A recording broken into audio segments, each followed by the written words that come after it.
Welcome everyone. So we might as well get started. We still have a heavy agenda ahead of us. So we'll start off with the, we initiate the Planning and Strategic Initiatives Committee, item number 1, which is a consent item, and that's the parts for Midtown Plan. Initially it was deferred from the October 16th meeting. There is a delegation, so we will have to pull it out anyways, even though it is consent. So can I have Michelle, please? Michael, please. Do we need to? Do I have to? Okay. All right. Can I get motion by Councillor Marsh? All those in favor? Opposed? That carries. So. Hi. Michael, please, yes. My name is Michael Brisson. Brisson, okay, excellent. Okay, I wasn't clear whether... Yeah, Mr. Brisson, you have 5 minutes to make your delegation. So the comments that you're going to make, you have 5 minutes to make, after which the committee will have opportunity to ask questions of you, and then we'll proceed on with the item. So go ahead whenever you're ready. So I don't mean to be impertinent, but the other members of council, will they be returning? I can't say. We are starting the meeting, and okay. Yeah, we have quorum, which is you need 6 members of council to proceed, which we are. Fine. I made the effort to come here because of a strong feeling I have that you're at a watershed point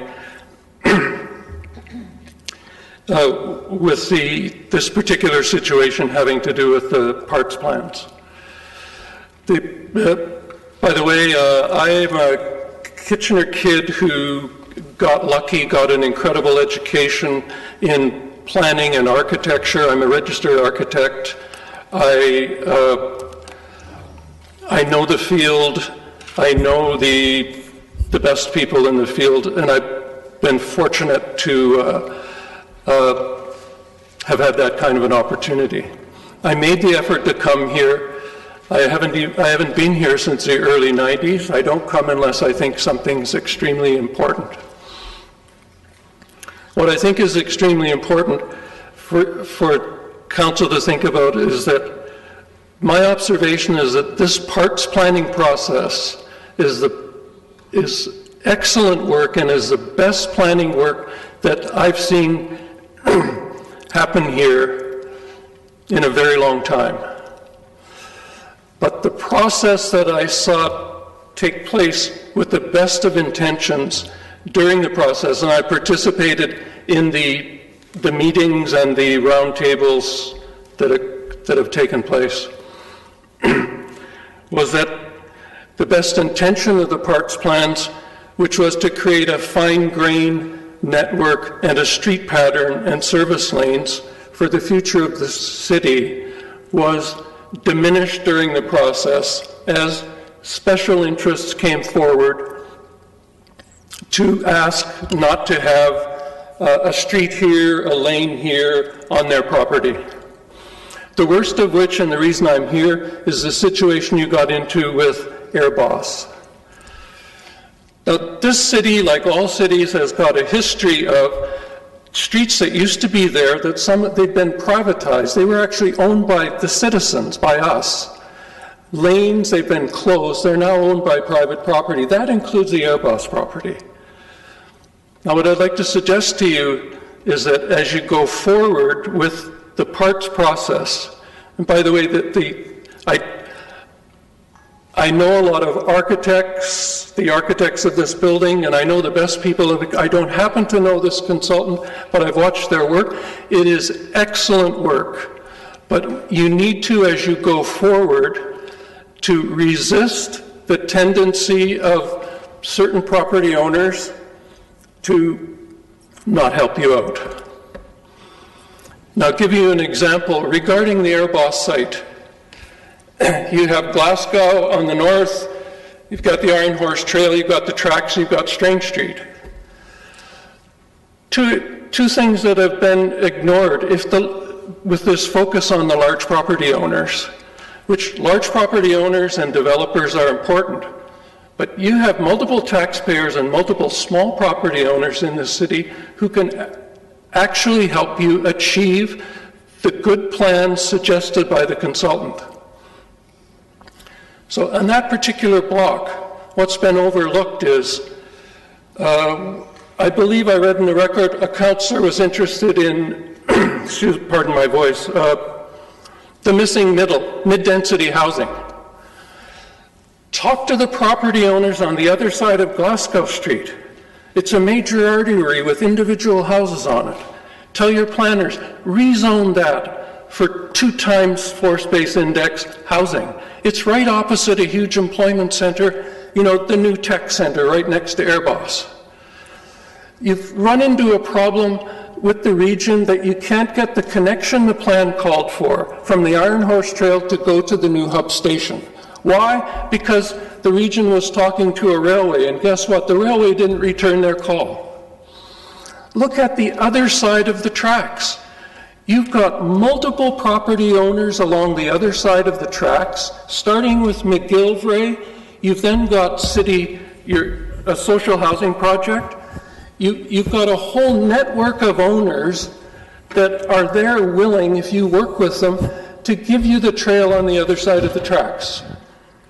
The principle is the same. It's important to deal with your major property owners, and the consultant did a great job of that around Midtown.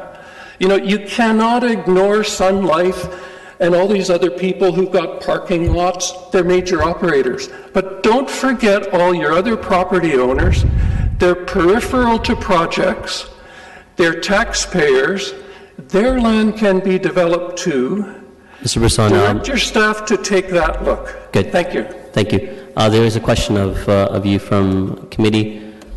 Councillor Marsh.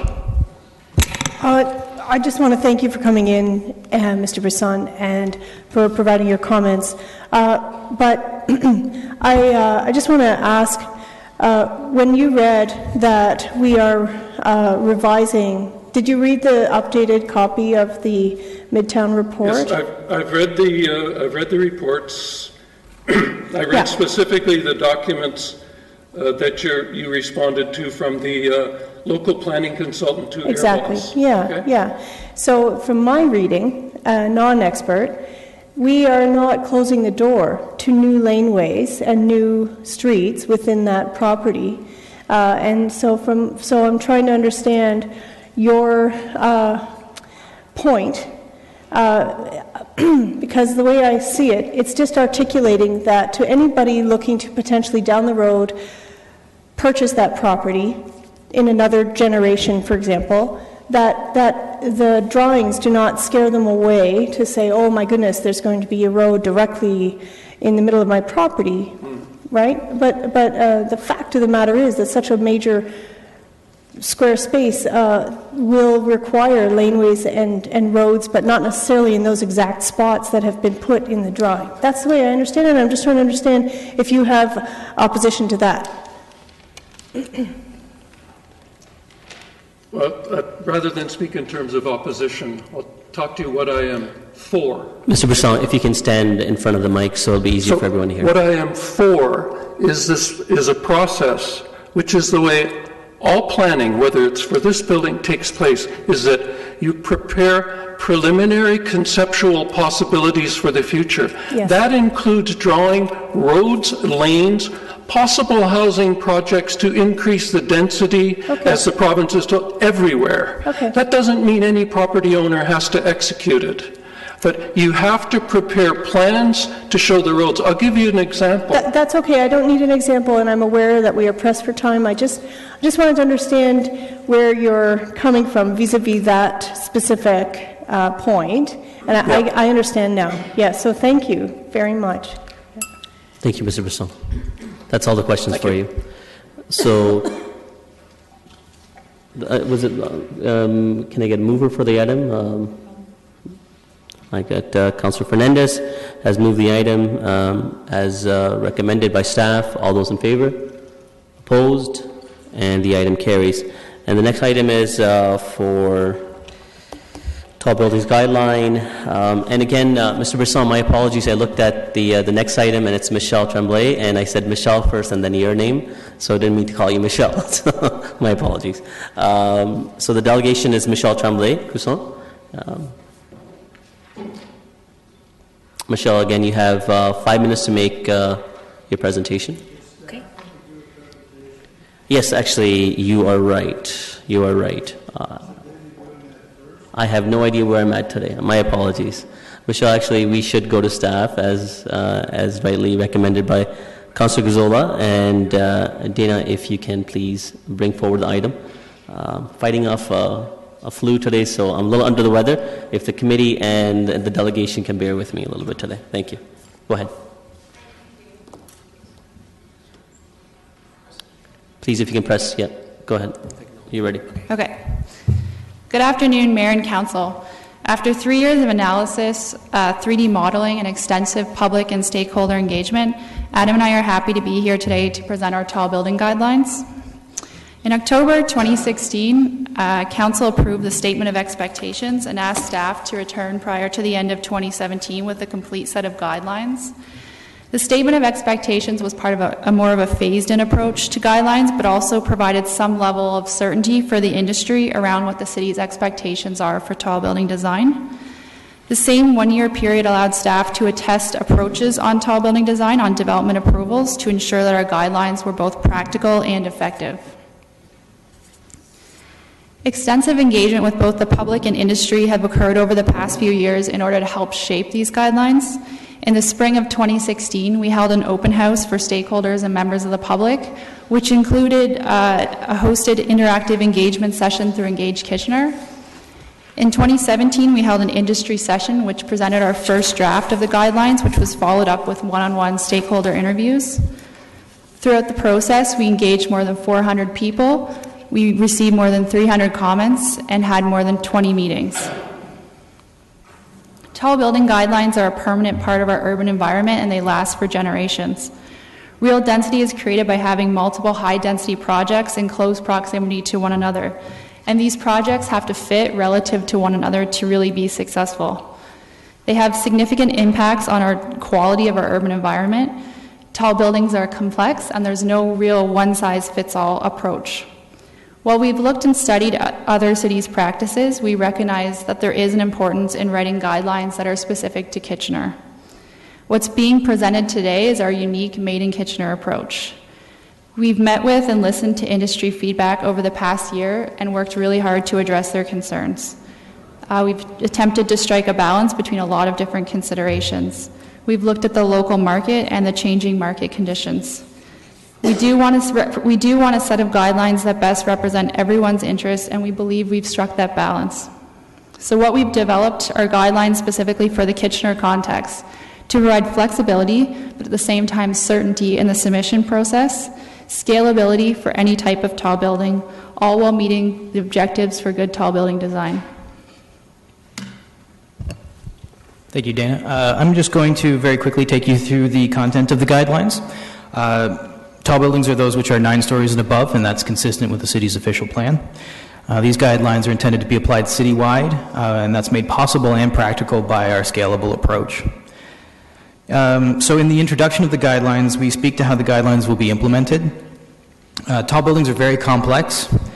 These guidelines provide targets which work toward a best fit solution for a proposal, balancing all of the factors involved. Tall building design is not a one-size-fits-all.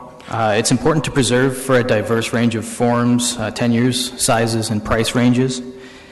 The context-aware implementation that we're doing is how we're able to simultaneously meet the needs of the public, the development industry, and city staff. So within the built form section, our guidelines related to the ground floor and the building base design, speaking to the quality of the pedestrian experience, public safety, placemaking goals, things like that. Our tower design guidelines examine things like tower size, proportion, separation, overlook, placement, and relative height.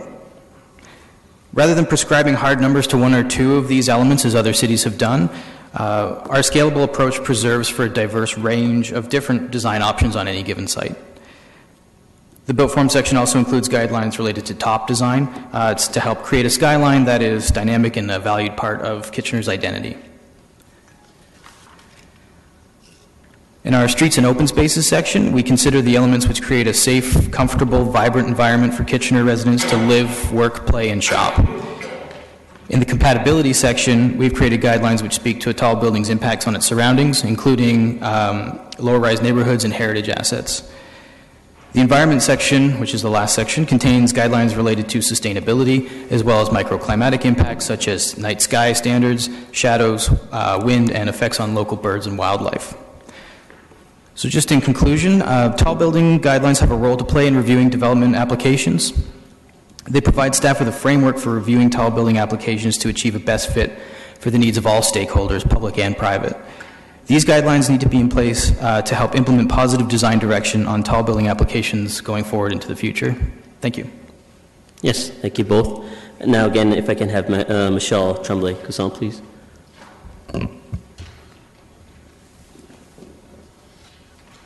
And once more, Michelle, you have 5 minutes to make your presentation. Councillor Ioannidis, I see you keyed in to staff. So if you want to key out, and then I'll remember you for when delegations are finished.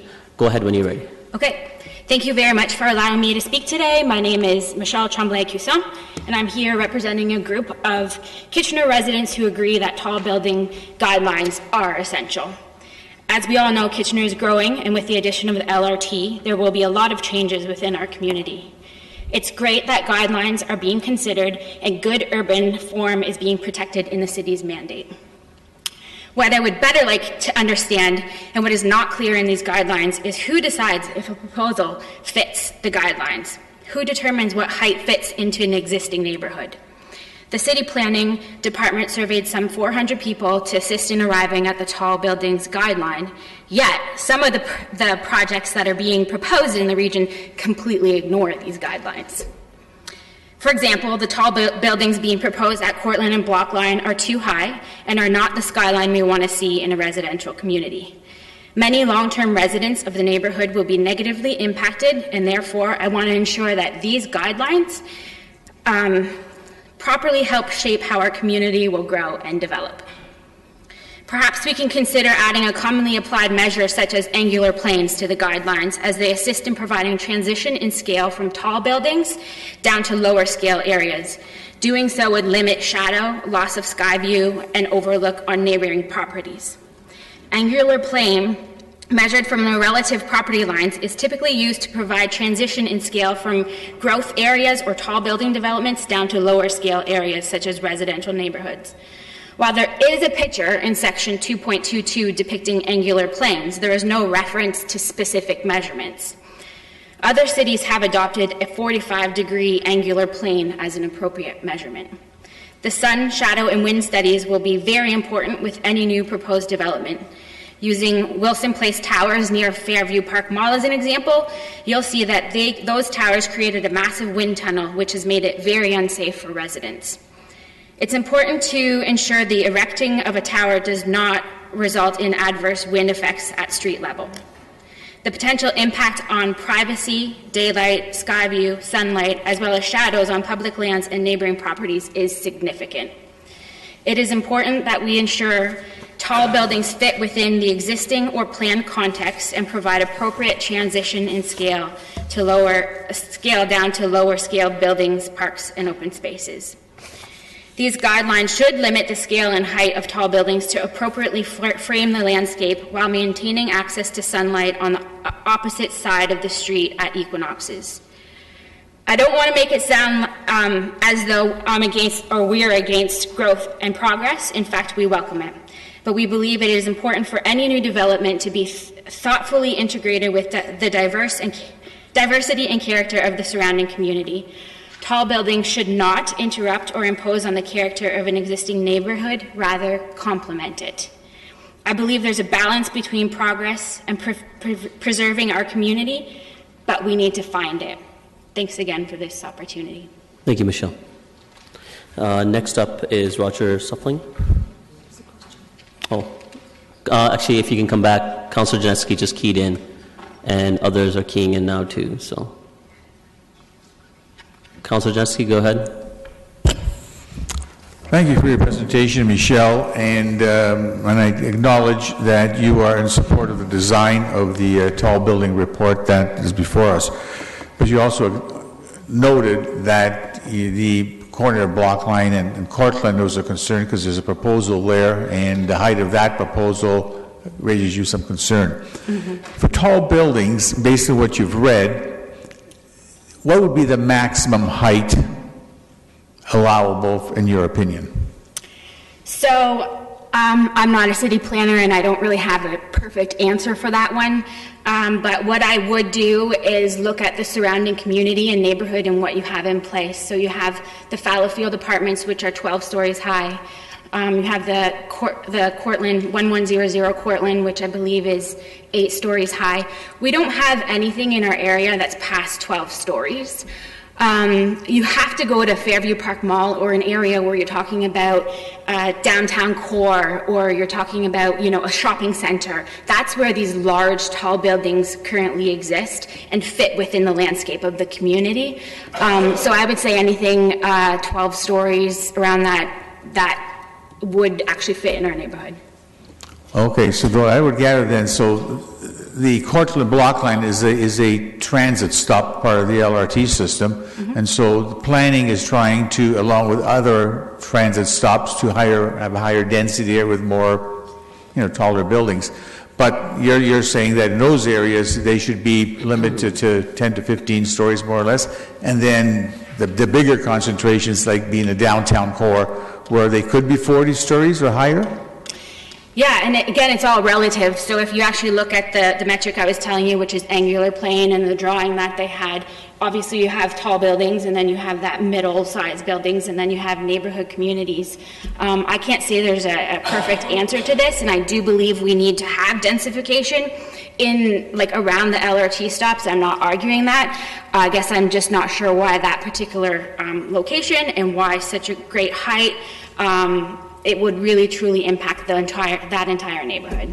Okay, and I don't know the answer to that question, but I guess it's as a result of an application in the area that's caused you to have a concern, I would guess. Is that correct? Sure, and I think these guidelines are actually going to be helpful when people or residents actually want to go back and review a proposal that's in front of them, so that they can actually determine that these guidelines are being addressed and looked at with each proposal. Okay, thank you very much. Thank you. Councilor Gazzola. Yeah, no, I don't have any questions, Michelle. I just wanted to thank you for coming in.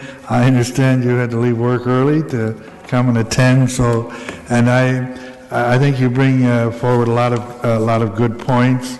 You're not opposed to where we're going, but you want us to consider a number of issues, and it will have more relevance to your neighborhood coming down the road, and you will have additional opportunities there to come forward before council. So thank you again for coming today and for bringing your neighborhood. You're a real leader in the neighborhood. Thank you. Councilor Fernandez. Yeah, just quickly, Michelle, you talked about a 45% plane It's like a degree, and you said you researched that some other cities did something like that. Could you give us the name? Toronto is one, Burlington's another. I've just been reading through a whole bunch of plans to see. What I'm thinking, this plan is actually pretty great. What is missing are some actual figures or numbers. Like right now it's all conceptual. So what I was saying was we should be looking at some of those figures or numbers to potentially add to the plan. Okay, great. Thank you so much for coming in and making your point. Thank you. Sean, actually, I had a question as well. So you're making a good point. You're raising, again, where is that aspect of sensitivity, right? When you have density, close proximity to a low-rise neighborhood. But then you have certain nodes as well, where density is preferred and recommended and encouraged. As an example, Fairview Mall, where you have buildings that exceed 15 stories, right beside, adjacent to very low-rise residential neighborhoods as well. But again, it does seems to fit. And again, this is planning policies that buildings where they were built 20, 30, 40 years ago. So where is that fine line where we do have infrastructure built in to support greater density. So example which you referenced at proposed development at Block Line in Cortland, where you have a LRT station. As an example, where else would we do it then? If we're limited based on what you're saying, that you have to have the right separation of height from a low-rise neighborhood. Yeah, and so again, I'd have to look at some other areas on the map, but what I'm thinking this proposal, specific to the one I'm talking about, is trying to address is densification by the LRT stop. But with 4 towers ranging up to 38 stories, you don't actually have to do all of the densification in one tiny plot. It's only 215,000 square feet, I believe. So what I'm saying is you could look at growth along the LRT stops, but it doesn't necessarily all have to happen in one particular location. And it seems like that's what is trying to be proposed right now, is throw everybody right there at that LRT stop in between Cortland Road, the LRT stop, and a train track. It's just an odd parcel of land that I think should remain as industrial property, not high density. Okay, all right. Well, I guess that'll have to be filtered through the planning process for that proposal. Thank you very much for making your presentation and being here today. Again, next up is Roger Suffling, please. Roger, you have 5 minutes to make your presentation.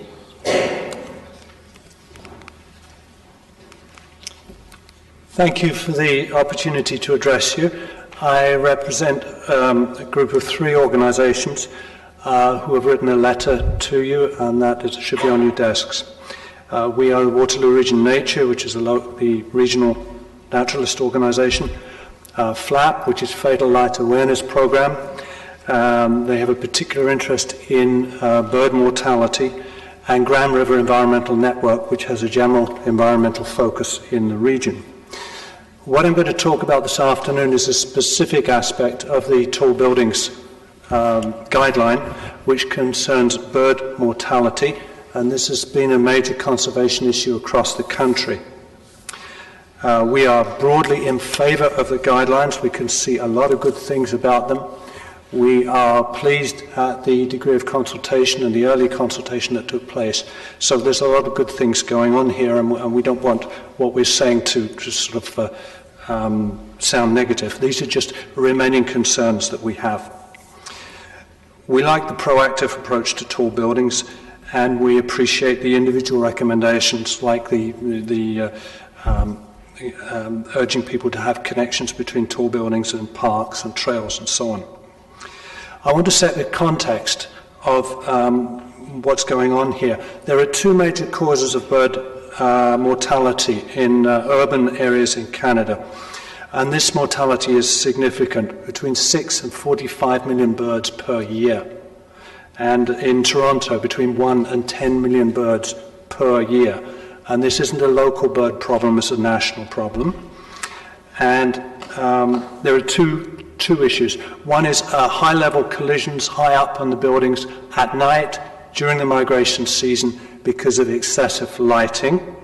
And the other one is transparent and reflective glass at ground level up to the tops of the trees, where birds think they can fly somewhere and they're dead. Okay? Therefore, we have 6 remaining issues that we think should be addressed in the document.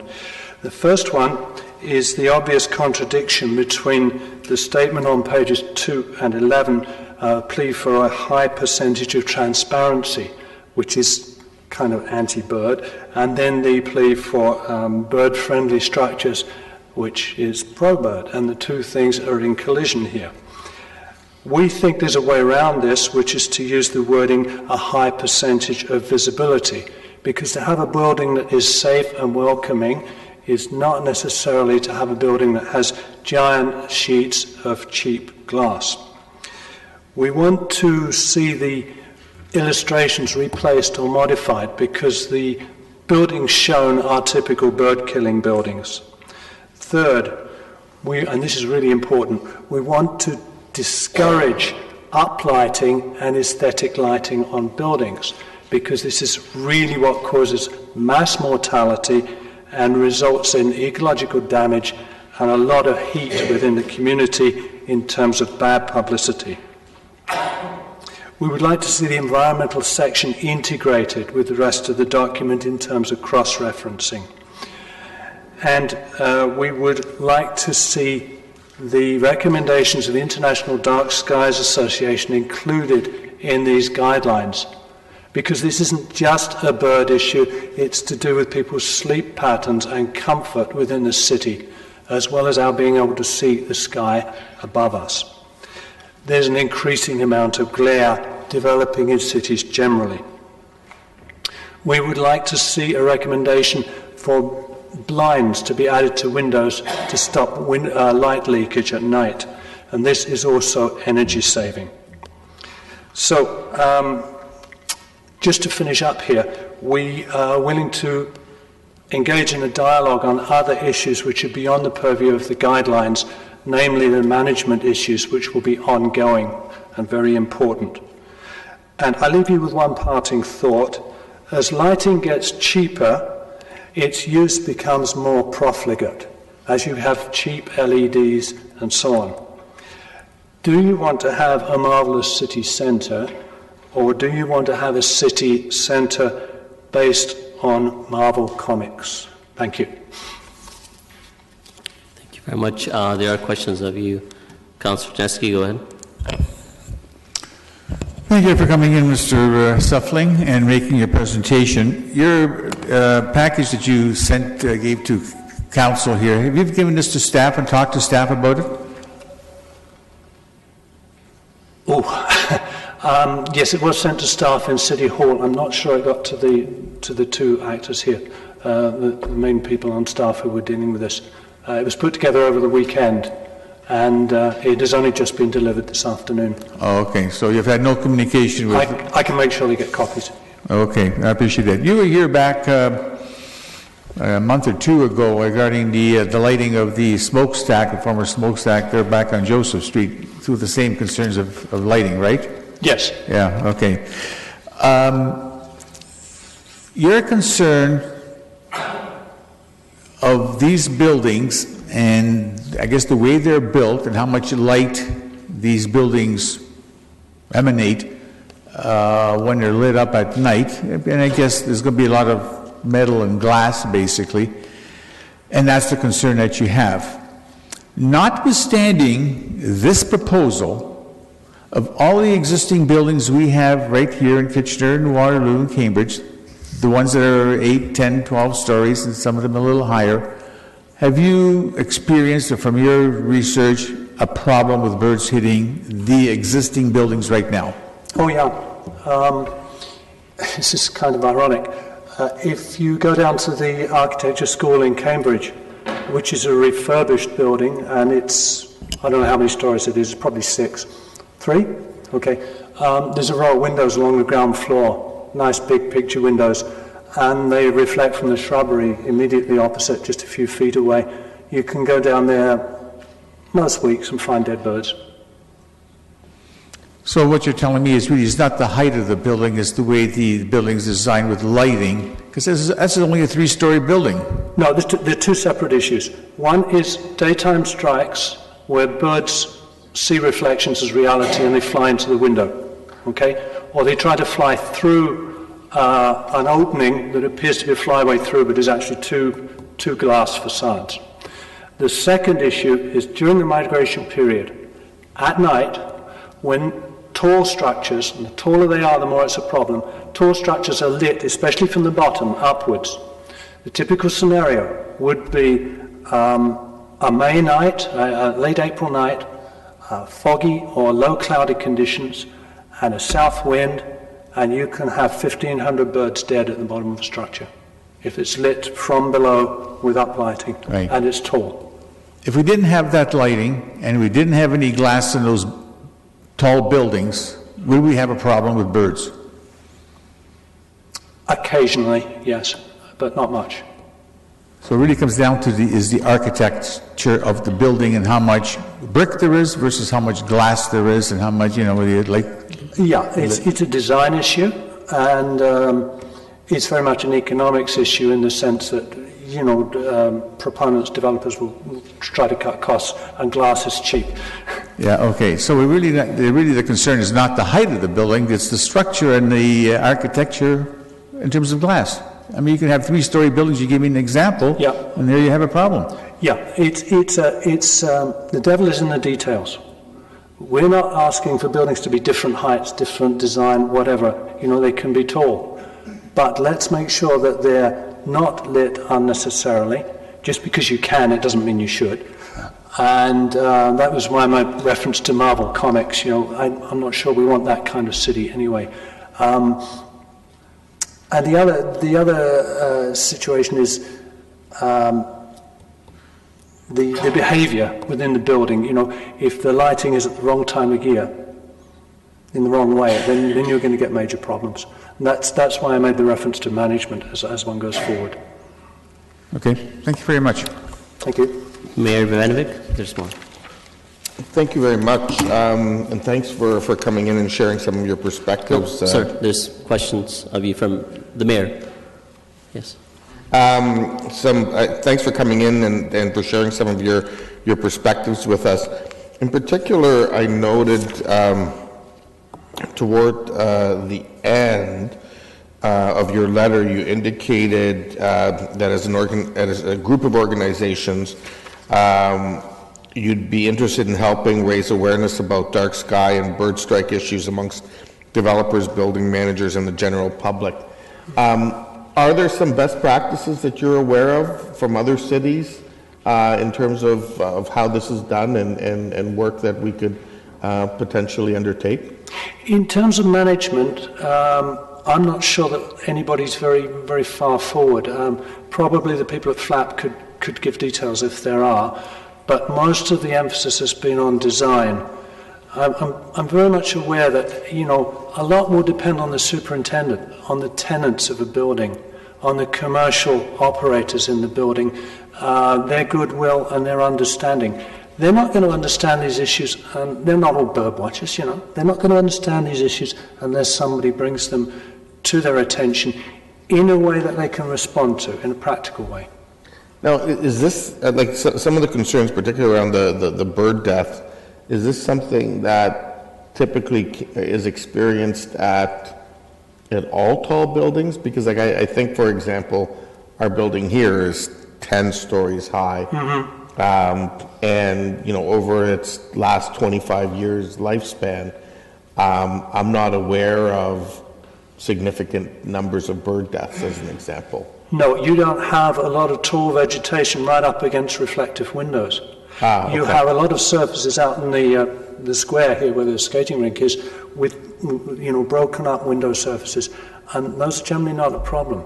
So the concern would be if a tall building was, for example, right next to Victoria Park, and then you'd have those reflections and potentially have some of the issues you're talking about. No, the concern would be from tree height down to ground level with reflective surfaces there, because that's where the birds are, that's their habitat during the day. And the other concern would be at night, during the migration season, with lighting and birds getting confused and smacking into buildings in large numbers. So it's two different issues. Okay.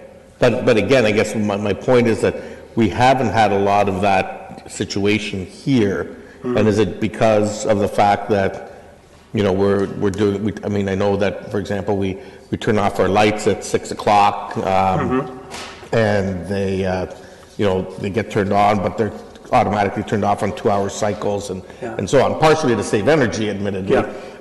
But you're saying those kinds of practices would positively impact the situation you're talking about? Oh yeah, if you can pull the blinds down, if the cleaners would use another system other than leaving the lights on until they've cleaned a room and then turning them off, so that their mates know what's been done and what hasn't.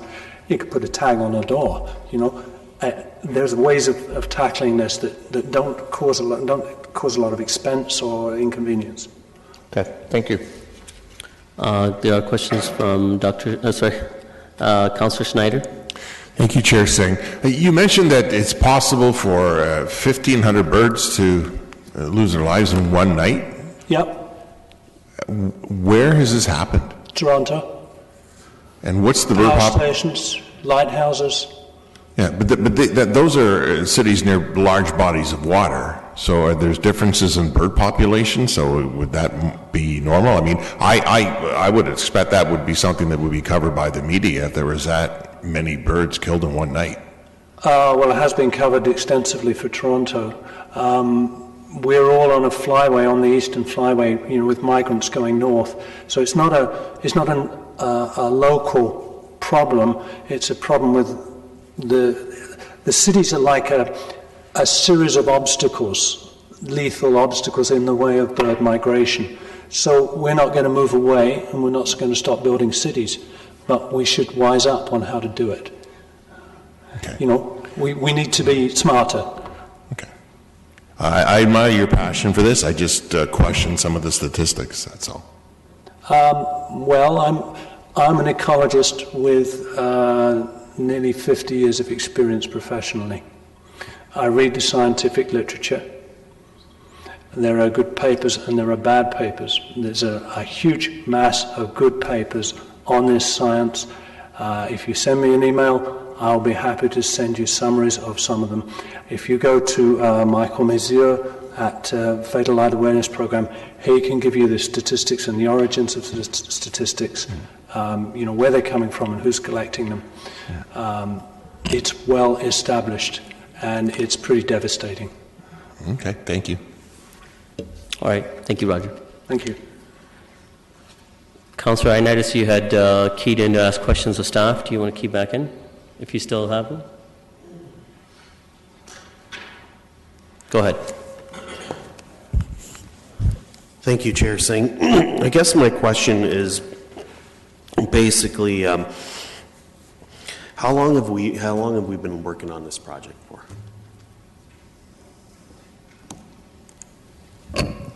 Through the chair, we've been working on this project since 2014 when council asked staff to prepare tall building guidelines.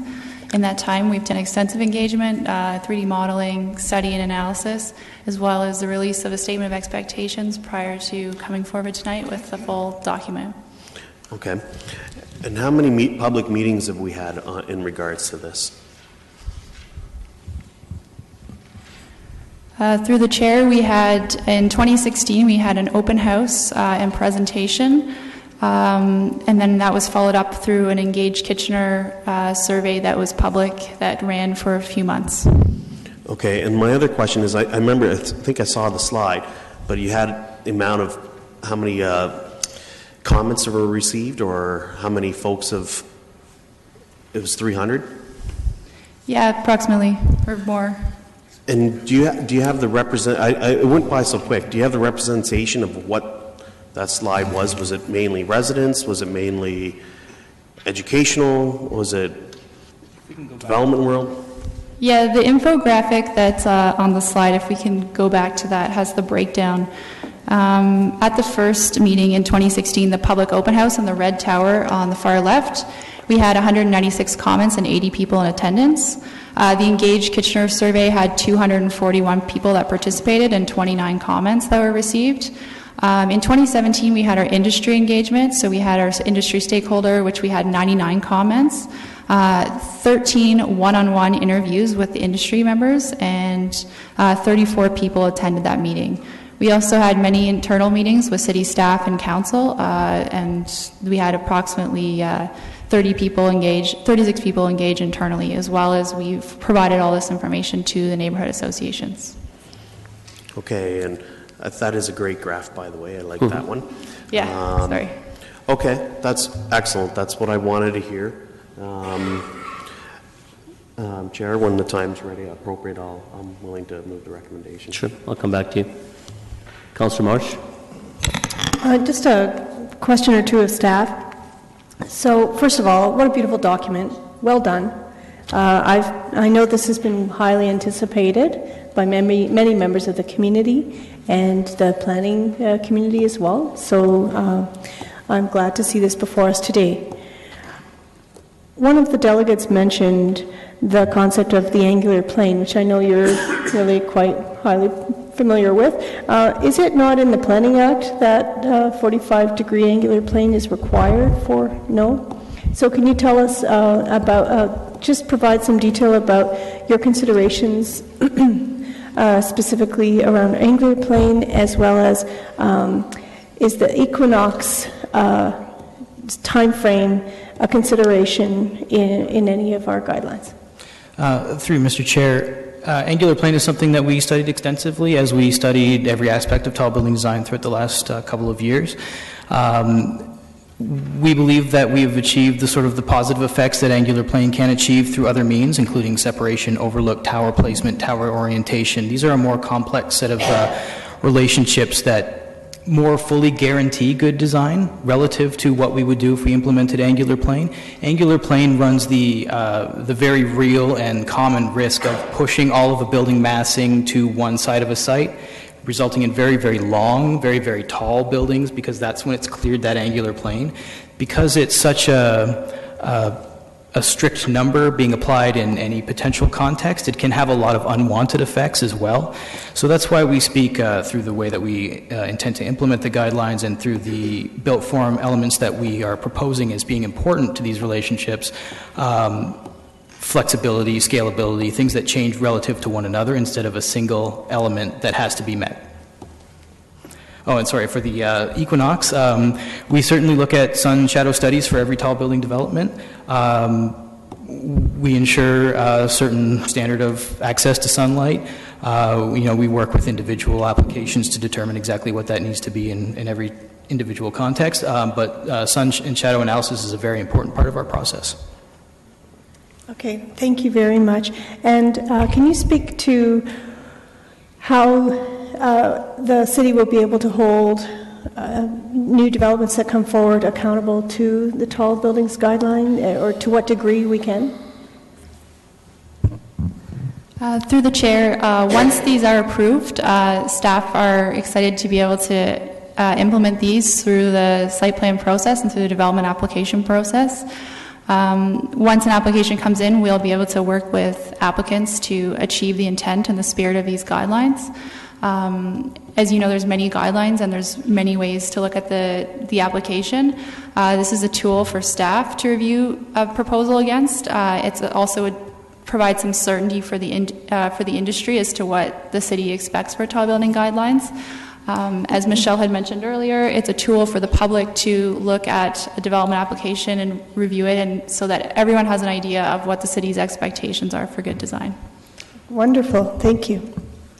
Councilor Fernandez, before you start, if you want to both key in your mics, it might be easier than swapping back and forth. Adam, okay, go ahead, thank you. Go ahead, Councilor Fernandez. Thank you. So as I was reviewing your documentation, and I'm trying to decide which one to look at best, but I think this is the updated version, the one that went with the report.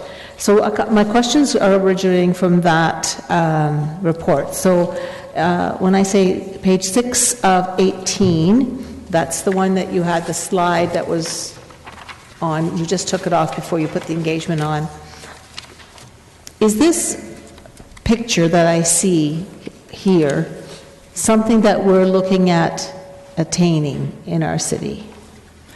Through you, Mr. Chair, that is dependent on context. It gives a general idea of the type of transition and compatibility that a sort of a very intense node would have.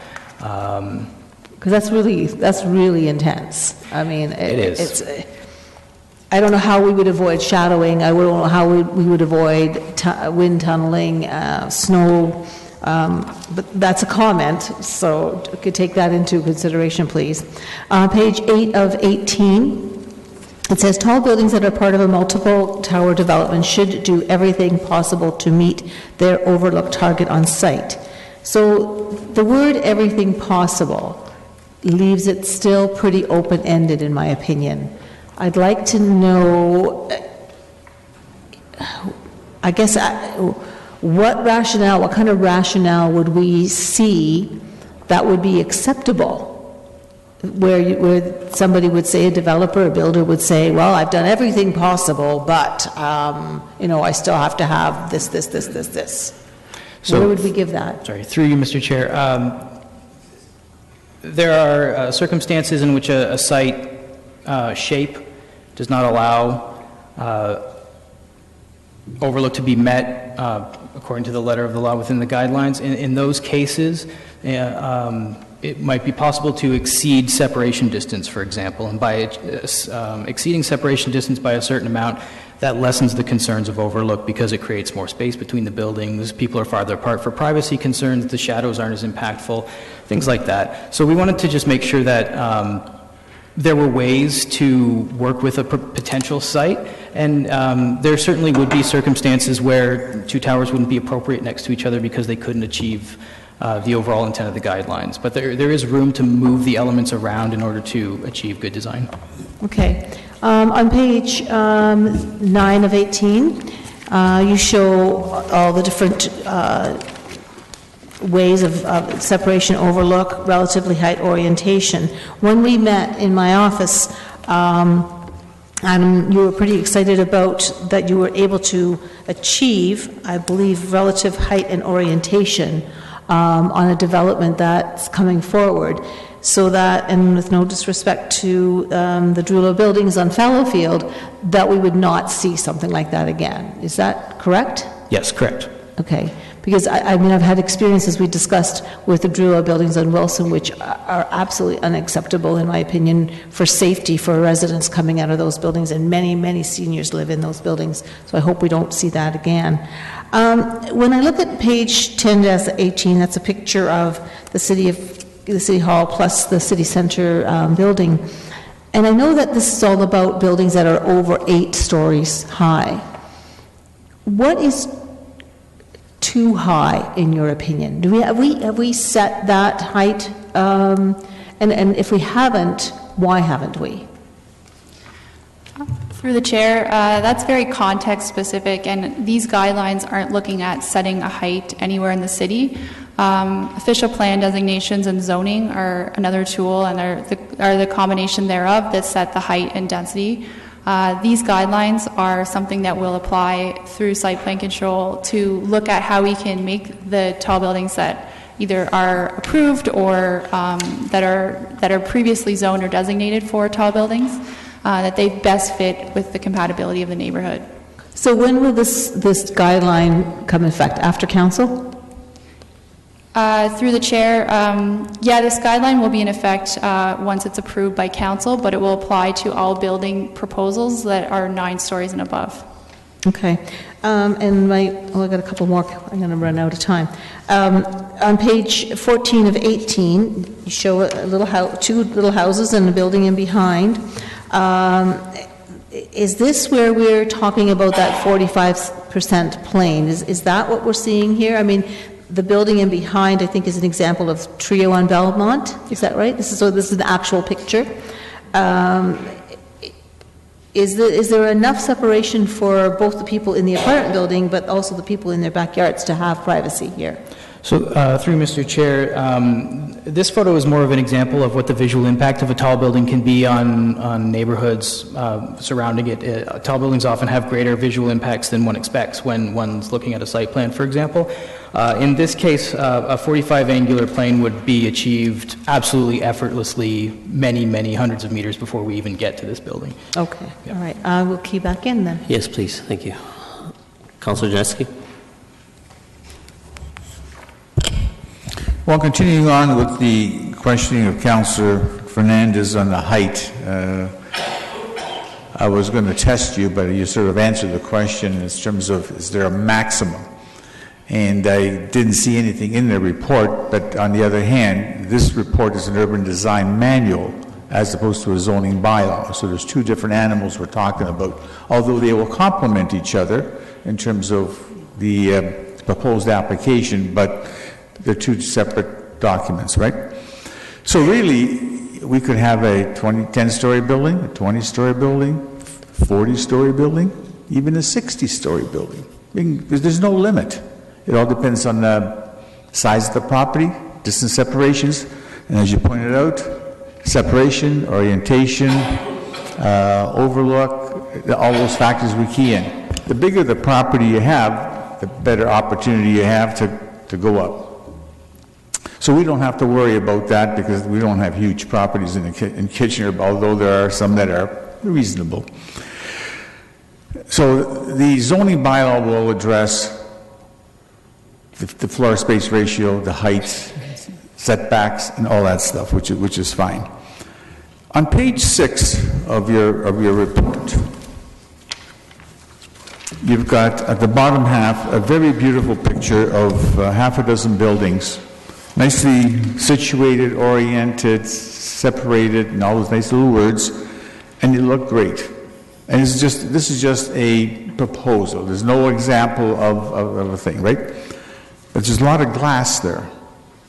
And based on Mr. Suffling's presentation on this is an architect's sort of rendition. I think that looks great. It looks beautiful. But will it become a bird issue? You know, because when you look at all the greenery at the bottom, maybe that's going to be a problem. But then again, maybe are the birds hitting the 3rd floor or are they hitting the 33rd floor and dying? You know, that's the thing that we have to address. And again, urban design or the architecture is not part of urban design because that's an architect's license to interpret what he feels would be great in some of the buildings. And that's a wonderful way of handling it. So it's not an issue. Michelle, who made a presentation also on this proposal, talked about the concern on Blockline and Cortland. Will the application that's there be under consideration for the tall buildings urban design?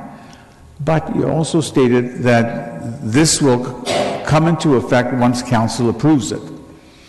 Will it go retroactive to applications that have been already filed, or is this for new applications that are coming in after it's approved by council? Through the chair, I'll do my best to answer those questions, and there's a lot. These guidelines, once they are approved, will apply to applications that are not currently in for site plan. So as Michelle had discussed, a proposed application for Blockline Cortland, that is in the very early stages of an official plan and zoning bylaw amendment application. If these are approved tonight, they will apply to that site when it comes in for site plan approval. Staff are working with the applicant early on in the official plan, looking at land use designation and zoning for that site. That will then come back to council for a decision on the land use designation. And once that land use designation is in place and council has determined that a tall building is appropriate, those guidelines will apply through the site plan phase. Okay. So the key words you mentioned were site plan applications. Official plans, zone changes that are in the works, that's fine. They'll get processed and considered by council. But once the site plan application timing kicks in, and if this is in place, then they got to follow it. Through the chair, that's correct. We will be working through the official plan and zoning bylaw amendment applications to look at tower form and separation and podium height and some of those elements that may be codified in the zoning regulations as an official plan amendment or zoning bylaw amendment application comes through. So there are parts of the building that may be that will be looked at in advance in relation to the guidelines. However, some of the details of orientation and siting and base level and streetscape and microclimatic impacts will be dealt with through site plan control. Perfect. Right on zero. Thank you. Thank you. Councillor Arlington, again, if we all want to refrain from very long pre-qualifying question as well as comments, we're really behind schedule right now, almost an hour and a half. So, not saying you do, I'm just saying for all of us, including myself. Councillor Arlington. You just want questions? That's fine.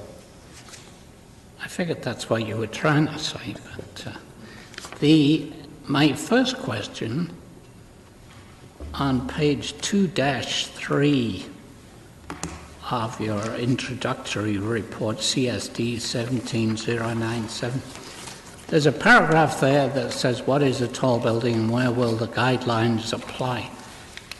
Excuse my ignorance on planning, but I've often wondered, because it's at the crux of what a building looks like and what it ends up looking like. Who determines, can you tell me who determines among our staff what is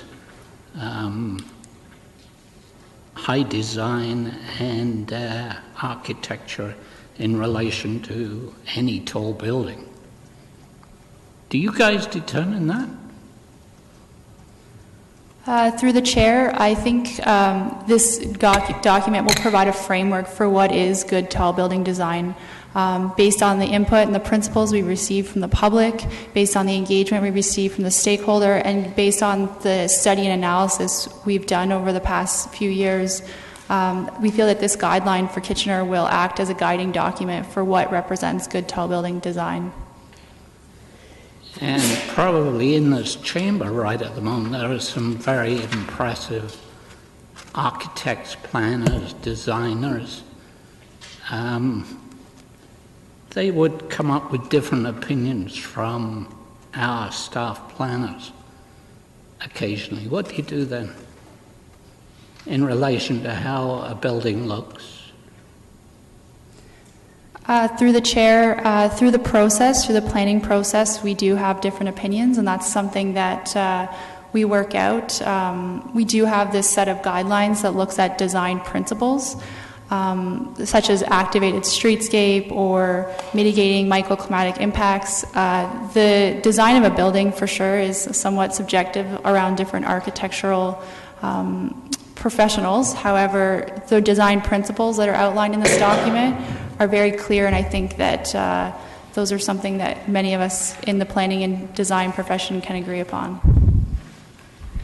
So again, as staff are saying, design attributes could be subjective as said, but again, the guidelines provide a baseline. Okay. Yeah, I'm just concerned, probably paralleling Mr. Brisson's comment on roads as to these design standards. I just want to be confident that you don't immediately cave into the experts who are sitting before you. I see, by the way, you're nodding that you don't, or I hope you don't. By the way, I saw these two staff people at work in a site plan discussion a week ago, and I was very impressed with the room full of comment. Okay. Thank you. Thank you. Councillor Galway-Seelock. Yeah, I just have one. It's more of a general question, and it's with respect to the definition, I'll call it the definition of guidelines that you have on page 2, where it says the guidelines are flexible and do not arbitrarily limit building types and building typologies. Is that the same principle that we use for all guidelines within the planning realm of things? So our urban design guidelines, not our tall. So this might not be specifically for the both of you, but with respect to urban design guidelines, are they all meant to be flexible? Through the chair, guidelines are inherently somewhat flexible, as urban design is very complex and there's a lot of things to consider. What was meant by that statement is that many other municipalities across Ontario and across Canada have a very rigid approach to tall building design. It's a fixed separation distance or a maximum floor plate size, where here in Kitchener we've looked at alternative solutions. So we've looked at building height and the tower floor plate to determine what that separation would be and what a tall building could look like. So our approach very much allows for different types of built form, larger buildings, smaller buildings, taller buildings, wider buildings that allow for a variety of housing types, forms, tenures, and sizes as well. I can appreciate it within the context of this tall building guidelines. I guess what I'm trying to make sure doesn't happen again is that guidelines become the be-all and the end-all. Like there isn't that flexibility within it. I'm seeing some of that. So I'm trying to make sure this doesn't happen again with this guideline, where if you're presented with something that's different or outside the realm, that it at least is looked at and not necessarily just, well, it's not part of our guidelines. So I want to make sure this document it has that flexibility, unlike what is appearing in some of our other guideline documents. So through you, Mr. Chair, just to respond to that very quickly, our working with the guidelines section on page 1 of the guidelines was added specifically to address that very specific thing. We understand that tall buildings are very complex and that there is no one way to do it. And so we wanted to make sure we provided language up front that set our expectations for good design through all of the consideration of these elements, but not through necessarily one rigid piece or another rigid piece. I appreciate that. Thank you. Councillor Gazzola. Yeah, just a couple of quick questions. I appreciate the reason we're here, because I remember back in 2014 when we had a tall building going up on Victoria Street, and there were questions of shading and all that, and we had no idea. So I just want to emphasize and ask you that these are guidelines. They're not chiseled in stone. They're like our design guidelines, and I take it that leaves room for discussion with staff when these things arise. So I just that you'll confirm that. One simple question, and you may have dealt with it. What about fire coverage on tall buildings? Do you deal with that here? Like, how high can our fire department work with? Through the chair, I will confirm that they are guidelines. As for the extent to which fire services can, can deal with buildings, I'm not 100% sure if there's a maximum or a limit on that. That's largely a building code concern? Yeah.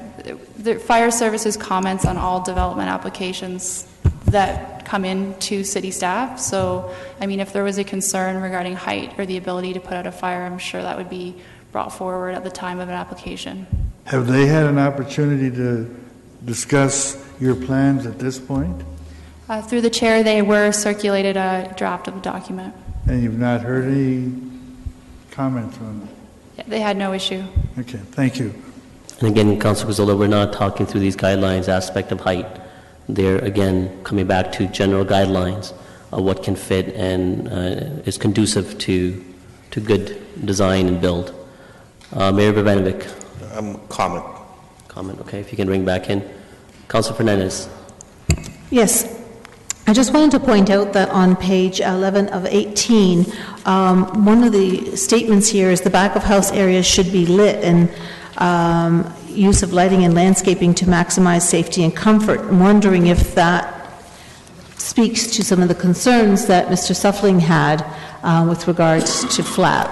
And should those two statements maybe be slightly modified to speak to the concerns that he brought forward today? Through you, Mr. Chair, there are a lot of competing elements with some of these things. Public safety is absolutely a priority for us. Having streets and pedestrian walkways that are lit and accessible, that don't feature entrapment areas, that's a vital concern to us.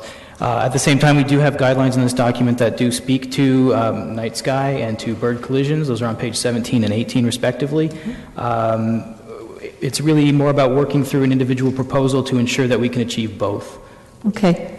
Oh, sorry, Dana, go ahead. Sorry, I just wanted to add to that. Through the chair, we have lighting standards in Part C of our urban design manual that look at downlighting and directing lighting to provide public safety, but to avoid uplighting into the sky that would affect the dark sky and the bird migration patterns. Okay, thank you.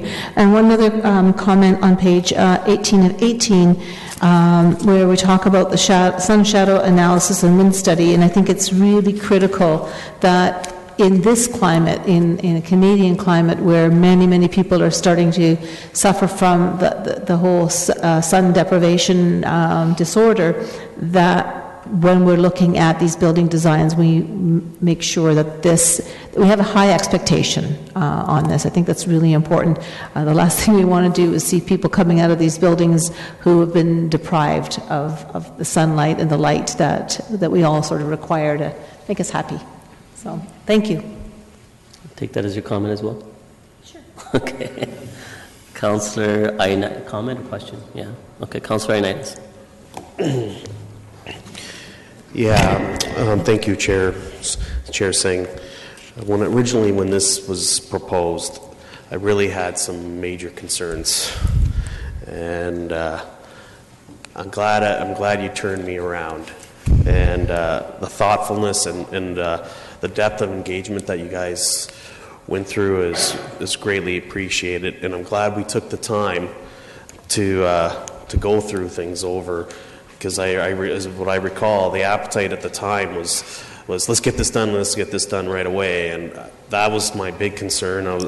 I didn't want to rush into things and then not get this right. So I think you've done a fabulous job.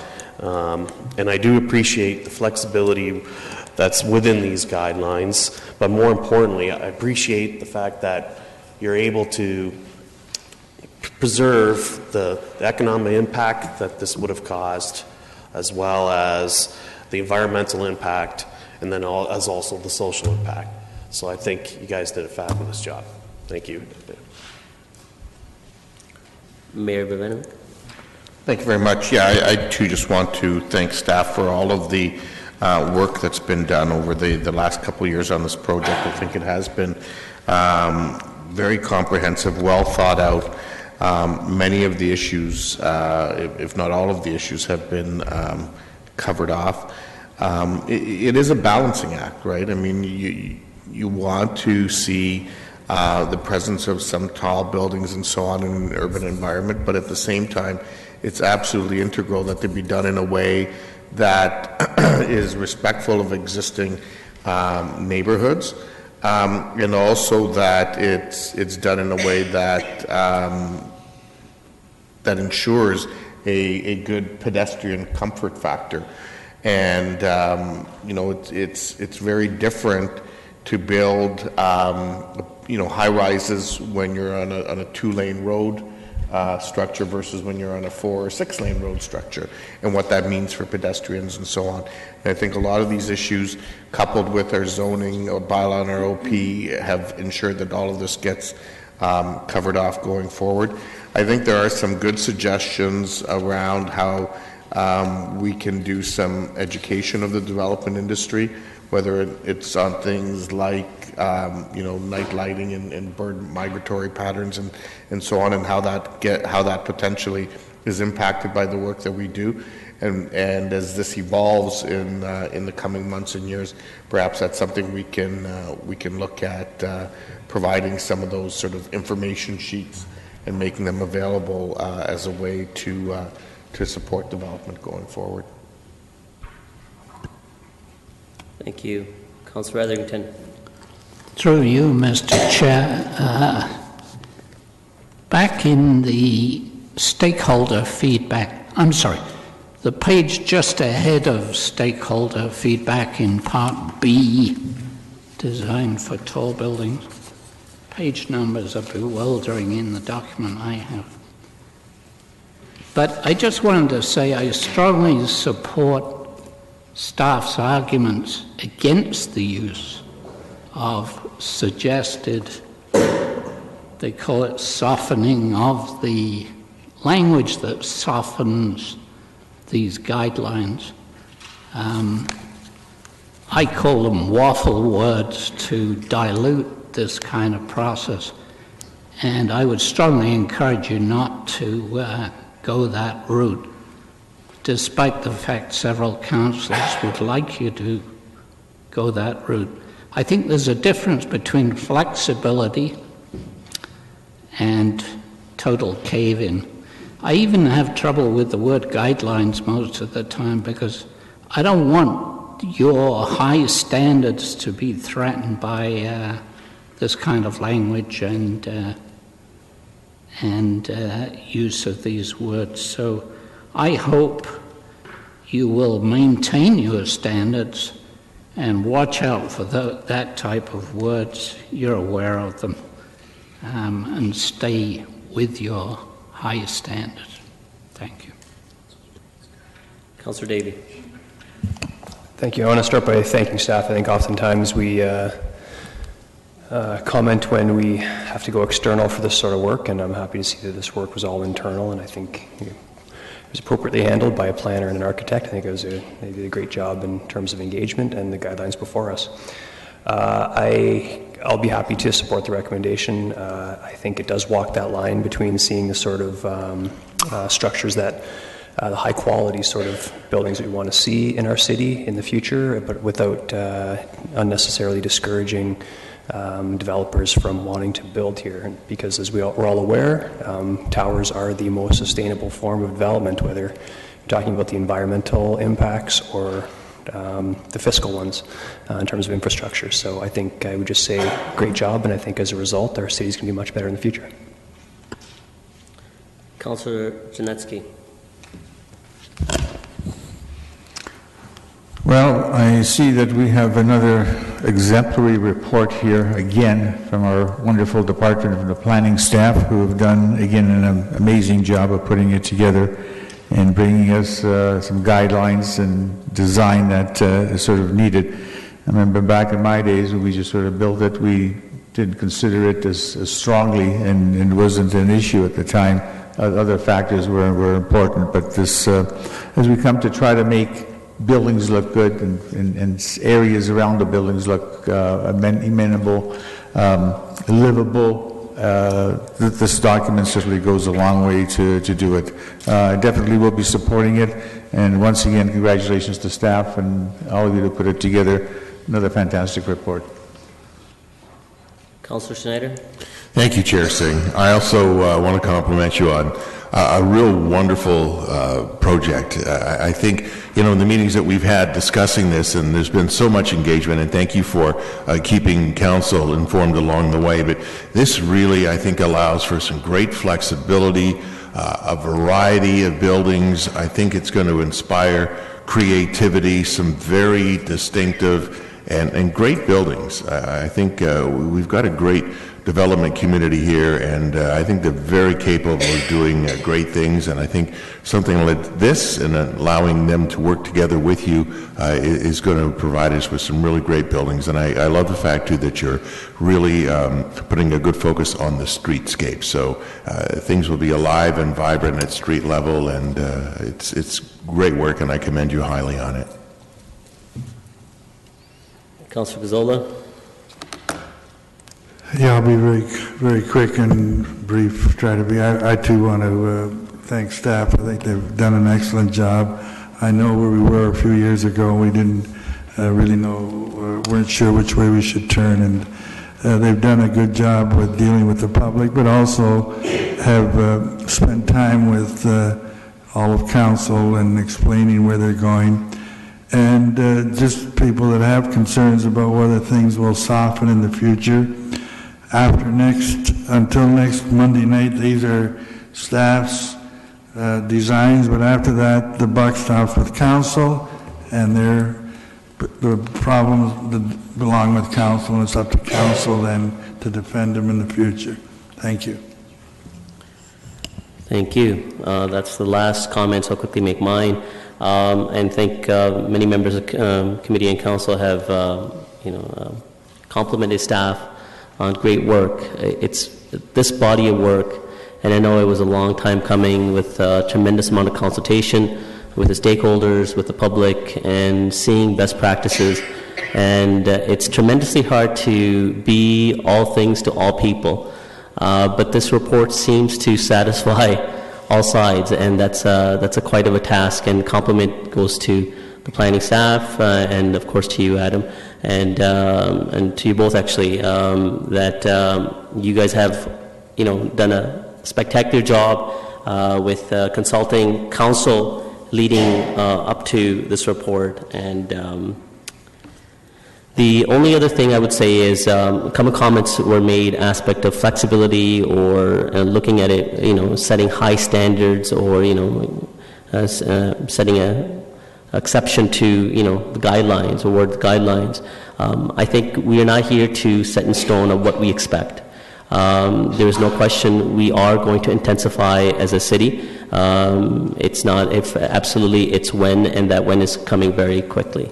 So we do have to have general guidelines that ensures that our city develops appropriately. It intensifies in accordance to compatibility to neighborhoods that are just on the outlining that are low-rise, existing neighborhoods. But at the same time, we can't, shortfall our capacity to intensify in our urban core, in our nodes, where density is required to ensure that we build the right way instead of building outward. And the guidelines that are outlined in this report ensure that we set a certain recommendation and expectation from a building community, that before they even bring forward an application, they know where the expectation is. And that's where sometimes the frustration from the development community ends up being, that they don't know what's required of them. Well, that's not in question now. They know exactly what's expected, and they can better work with their planning staff in getting to that right product that meets the business case, that can be easily marketed, but at the same time that will stay true to the test of time, because these buildings will be here for the next 50 to 100 years, and they will be reflective of who we are as a community. But this document ensures that we will be an amazing community. So thank you to the both of you. You have done a fantastic job. The item has already been moved by Councillor Ioannidis. I think recorded vote was okay. Sure. Recorded vote.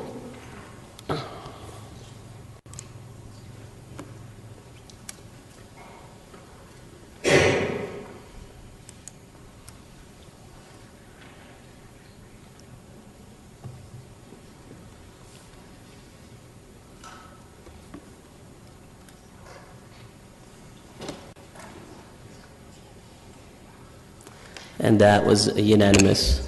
And as I said, I'm fighting off a flu. Adam and Dana, I totally went blank. Looking at you, I'm like, what's the name? Of course I know, it's Dana. I know I mentioned Adam. I want to make sure that I acknowledge you as well, that you guys both together have done a fantastic job. So thank you. Just for the committee and those in the audience, we are quite behind schedule. I'd say close to an hour and a half, if not more so now. The next item alone is scheduled for an hour, as it's outlined in the report. It could end up taking longer. So my recommendation would be that we try to stay on time. I will also declare a conflict on the next item, which is the parts review for Rockway, as my parents own property in the defined the boundary of that study. So I will recuse myself in the discussion and pass it on to Councillor Ioannidis. Thank you.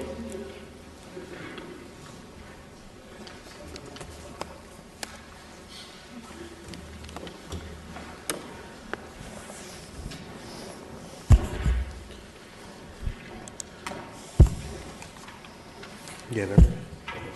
Okay.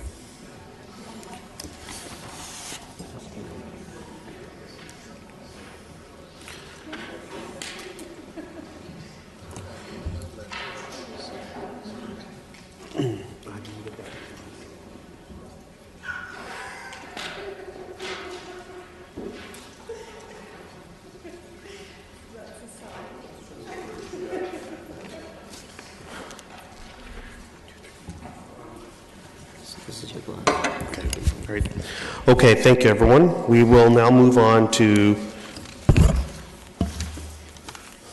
item number 3, dealing with planning around rapid transit station areas, parts Rockway. I do want to make note to committee that there's a couple letters there was a letter circulated by GSP Group with regards to the Rockway plan, as well as staff have put forward a revised recommendation that was handed out to committee. So with that, we do have a staff presentation, a 10-minute presentation. I'm not sure. I think, is Ms. Malone, are you doing the presentation? I'll click on both. Mr. Chair, I believe I had Melanie Hare of Urban Strategies listed on the agenda, but instead Craig Lametti is here from Urban Strategies to do the presentation. Okay, can you repeat that? I couldn't. Yeah, sure. I believe Melanie Hare is listed on the agenda as doing the presentation. There has been a change. It'll be Mr. Craig Lametti from Urban Strategies. Go ahead. Great. Thank you. Thank you very much. Well, just very happy to be here tonight. Really happy to present this. I think particularly given how close everything is to being achieved as it relates to the LRT, it's great to see all the infrastructure in place, and really excited to see it come forward. I'll be pretty quick here because I understand where we are with the time. Obviously, we're very close, and this is a tremendous opportunity. And I think everyone's quite aware that the LRT, particularly in Kitchener's context, creates a real opportunity to improve mobility, support placemaking, and really, I think, importantly, develop a series of very vibrant communities with a mix of uses along the corridor. I think to their credit, recognizing this tremendous opportunity, staff here have really been engaged over the last number of years in trying to understand what that opportunity means and do the best to plan for it.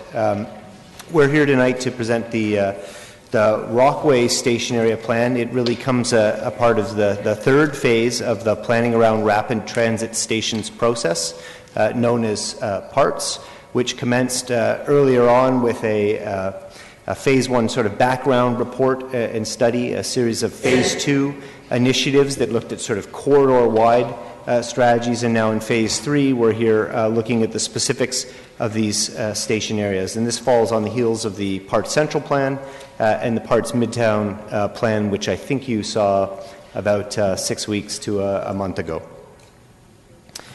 So just a little bit of background on the Rockway Station area. This is one of the largest station areas that I think was studied because it actually encapsulates two stations, Borden and Mill. And I think one of the important things to sort of realize about this station area is it's got a tremendous mix of living and working on the station area, and that was a really defining characteristics. It's a very large study area, about 210 hectares. But despite that, it actually has a relatively low population density, so about 46 people and jobs per hectare. And we know that that's a bit low for some place with this level of transit access. Speaking of transit access, it's projected to grow by about 5 times over the next 15 years. So that's a pretty remarkable thing to consider, and was certainly taken into consideration in these plans. Now, the plans were certainly not developed in isolation. They went through an extensive consultation process, which had included a first PIC, which was really engaging the community around some of the key issues and opportunities related to this study area. We went back to them following that to make sure, did we get it right? Are we understanding those issues? And it also put forward a series of higher level options, which we sought their sort of input and feedback on. Based on that, we then went away and then came forward and held a series of held a stakeholder workshop and evening open house. And that was a real opportunity for us to engage the kind of key stakeholders on the development of the station area plan. You can see in front of you here a picture of the model that was developed with those stakeholders during that session. And then a lot of those ideas were carried right forward and embedded within the plans. And then we came back in May of this year with the draft plans for review and comment. So lots of great engagement, and I really like to think that these plans were shaped by that great engagement that we got. As you can imagine, we heard lots of things as it relates to this station area. So everything from the fact that remnant industries are creating sort of large blocks that are difficult for pedestrians, to the importance of preserving that live-work environment, or thinking about connections such as to the Odd, which may be away from the station, but are actually really important to be connecting by the LRT. We also heard a number of great opportunities with respect to maintaining that mix of live-work, using some of the larger redevelopment sites as opportunities to increase the grain of the street network, support mobility, add a new mix of uses, and very importantly, a diversity of housing types. So it's a bit of a long vision, so I've broken it up here, but I think that reflects, again, the size of the site and the sort of input that we received. And so some of the key elements of the vision here are about creating a walkable urban village, one with a distinct character and sense of place, and one that also balances that history of industry that exists in the area. There was a real sense that we didn't want to sort of wipe the slate clean and start all over again. Strategies to, I think this goes part and parcel with that, maintaining and attracting new employment are seen as very critical here. And the redevelopment of former industrial sites, while it's seen as an opportunity to bring new people and uses, they should also look at opportunities to maintain and grow that employment there so that it can keep that live-work balance. At the same time, you have these larger industrial sites that are going to go through a period of redevelopment. And when that happens, there creates a real opportunity to think about how that development can help to stitch together the various parts of the station area, add new streets, provide greater sense of amenity in terms of new open spaces, and really make sure that we get a broad mix of housing types so that you can actually cater to people at all stages of their life, whether they be young or old, and at all sort of levels of income.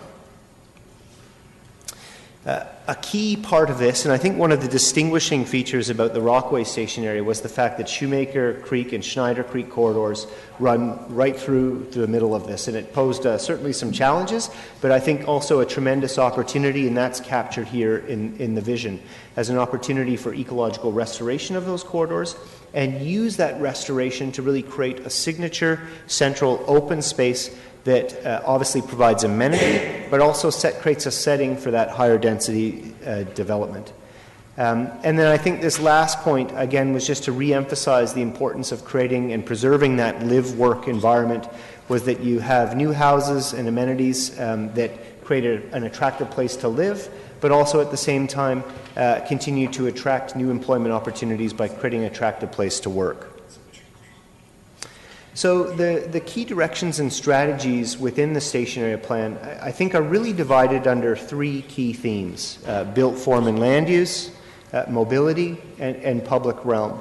And I won't get into all the specifics of these, but I think it's fair to say the built form and land use certainly contains some of the most number of strategies. And just to give you a flavor of the types of things that are captured within the plan, everything from preserving the character of existing established neighborhoods to reinforcing King Street as an important gateway to the downtown of your community, facilitating the reurbanization of some of the larger sites, and creating focus areas of development around the various station areas.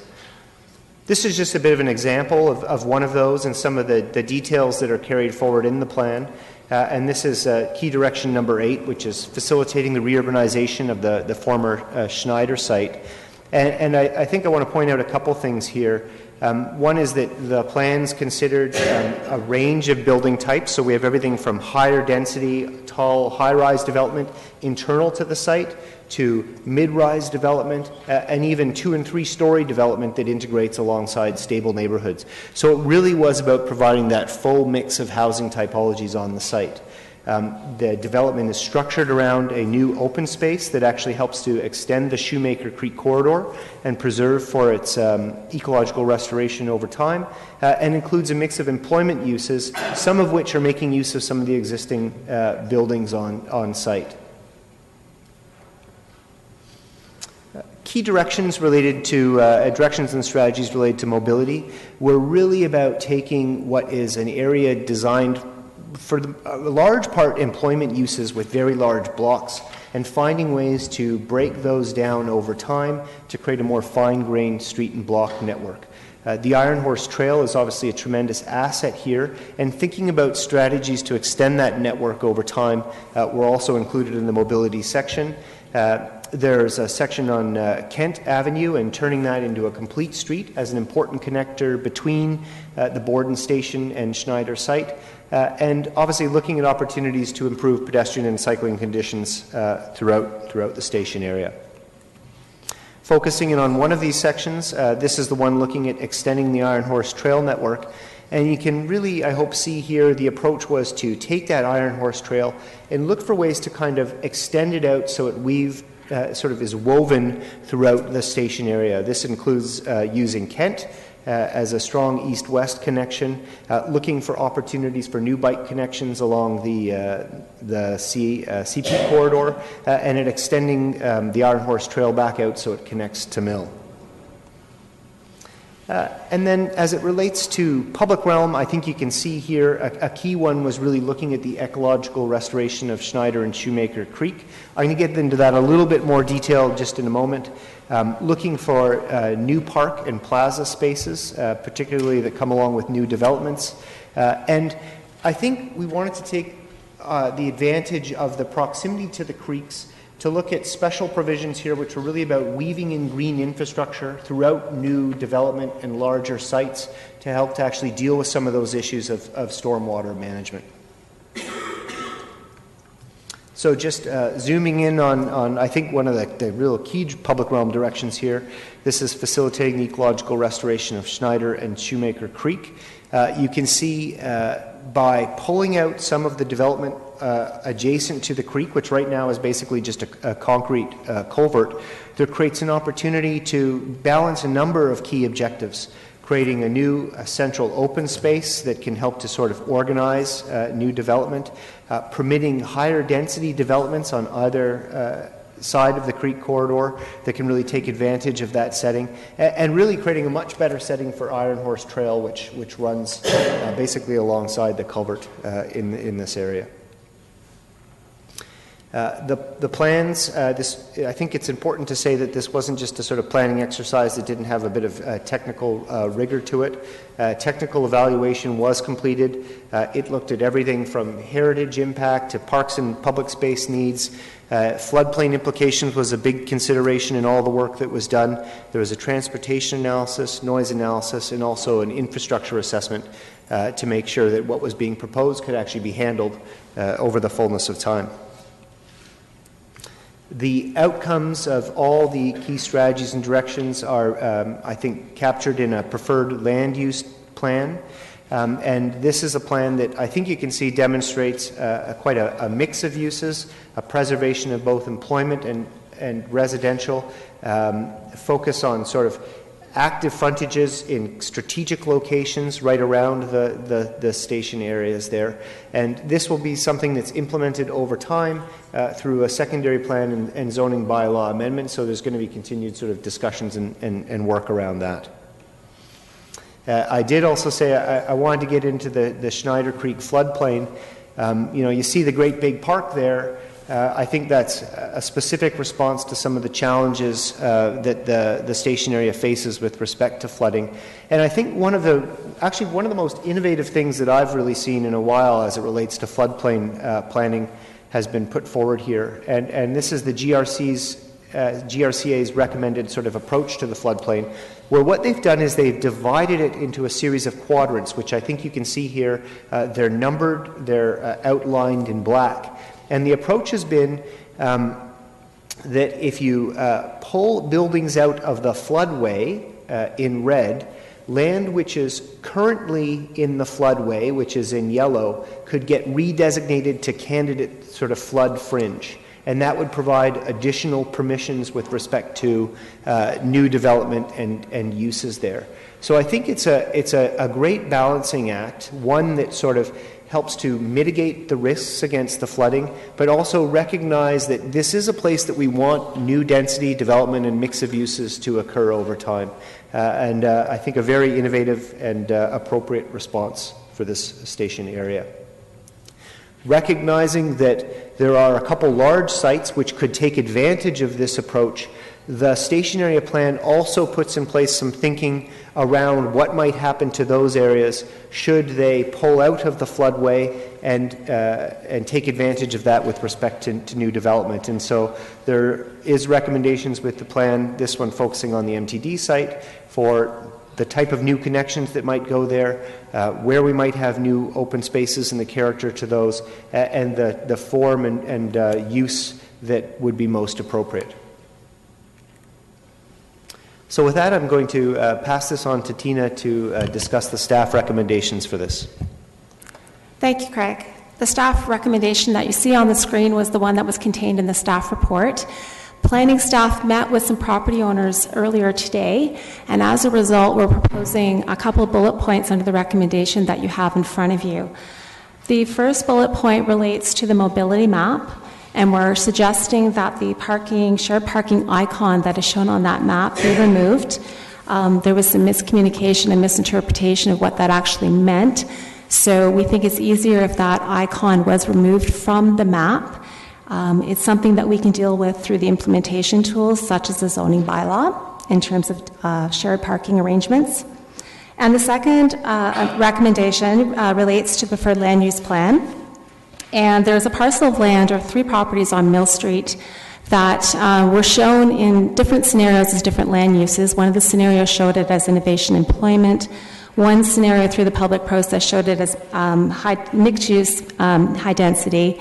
And so staff made a recommendation in this plan in terms of putting forward innovation employment.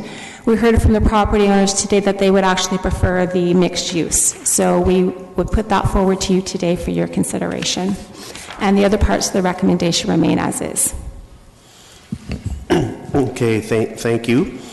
Councillor Fernandez, Davey, and Unesky, you're ringed in for questions for staff? Okay. And Etherington? We're going to go, we have 3 delegates registered. We're going to go straight to the delegates, and you can ask your questions to staff afterwards. I'll just keep you in the queue of the same order.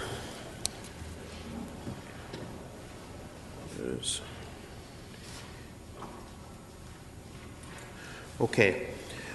With our first delegate, just to remind our delegations that pursuant to Council's procedural bylaw, delegates are permitted to address the committee for a maximum of 5 minutes. And our first delegate is Mr. Glenn Shields from the GSP Planning, Inc.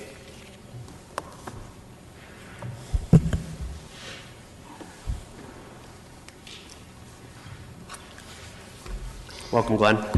Thank you, Mr. Chairman, members of committee. I'll be brief given the late hour here. I think this is a really great plan.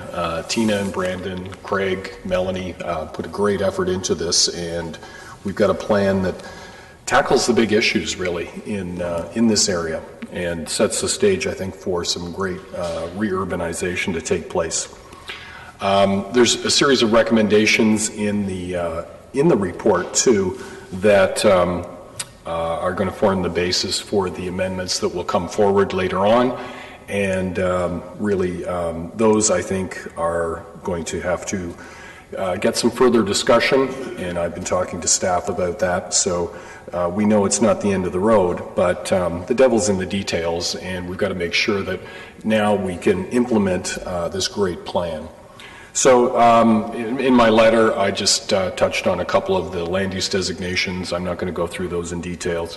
But certainly one of the major issues with any redevelopment project, especially in an emerging or pioneering area like this, is dealing with all of the costs and the fees and the charges. And one that's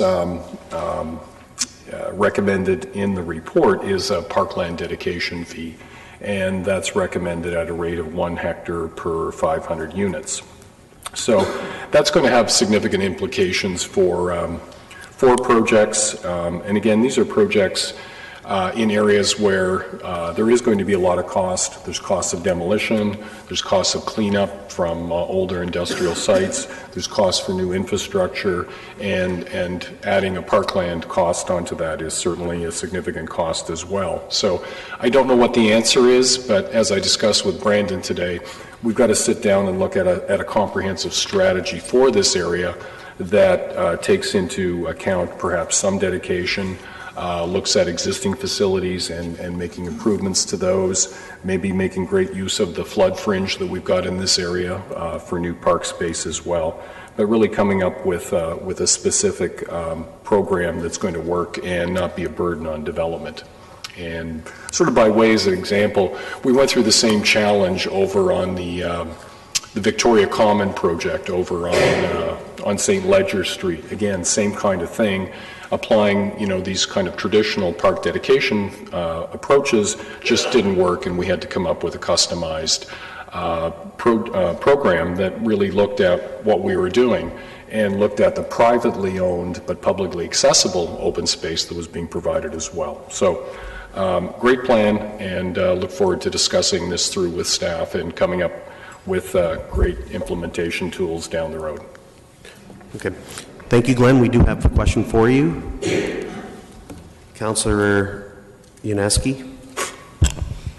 Thank you for your comments, Mr. Shields. Just a simple question, basically. Are you basically here to look at the merits of this particular plan, the parts plan, and the policies and the principles of it, or also, and maybe or do you also have clients that are in this particular area that have maybe an interest of being affected, and you are representing them, although not at this particular stage in the application, but are you sort of hired to represent their needs in terms of the overall future policies?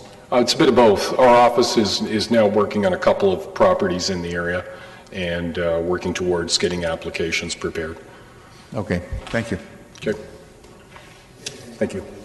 And we have no further questions for you, Glenn. Thank you. Our next delegation is Mike Pupulu from Polycor, or Polycor Inc. Polocor, close enough. Polocor? Polocor, yes. Like as in the polo shirt? Yeah. Okay. I'll keep this short because we spoke with staff earlier today. I'm Mike Pupulu. I'm from Polocor Inc. I'm here representing our interest as far as landholders. We own about approximately 2 acres of land near the Mill Street stop, which is designated mixed-use high density right now.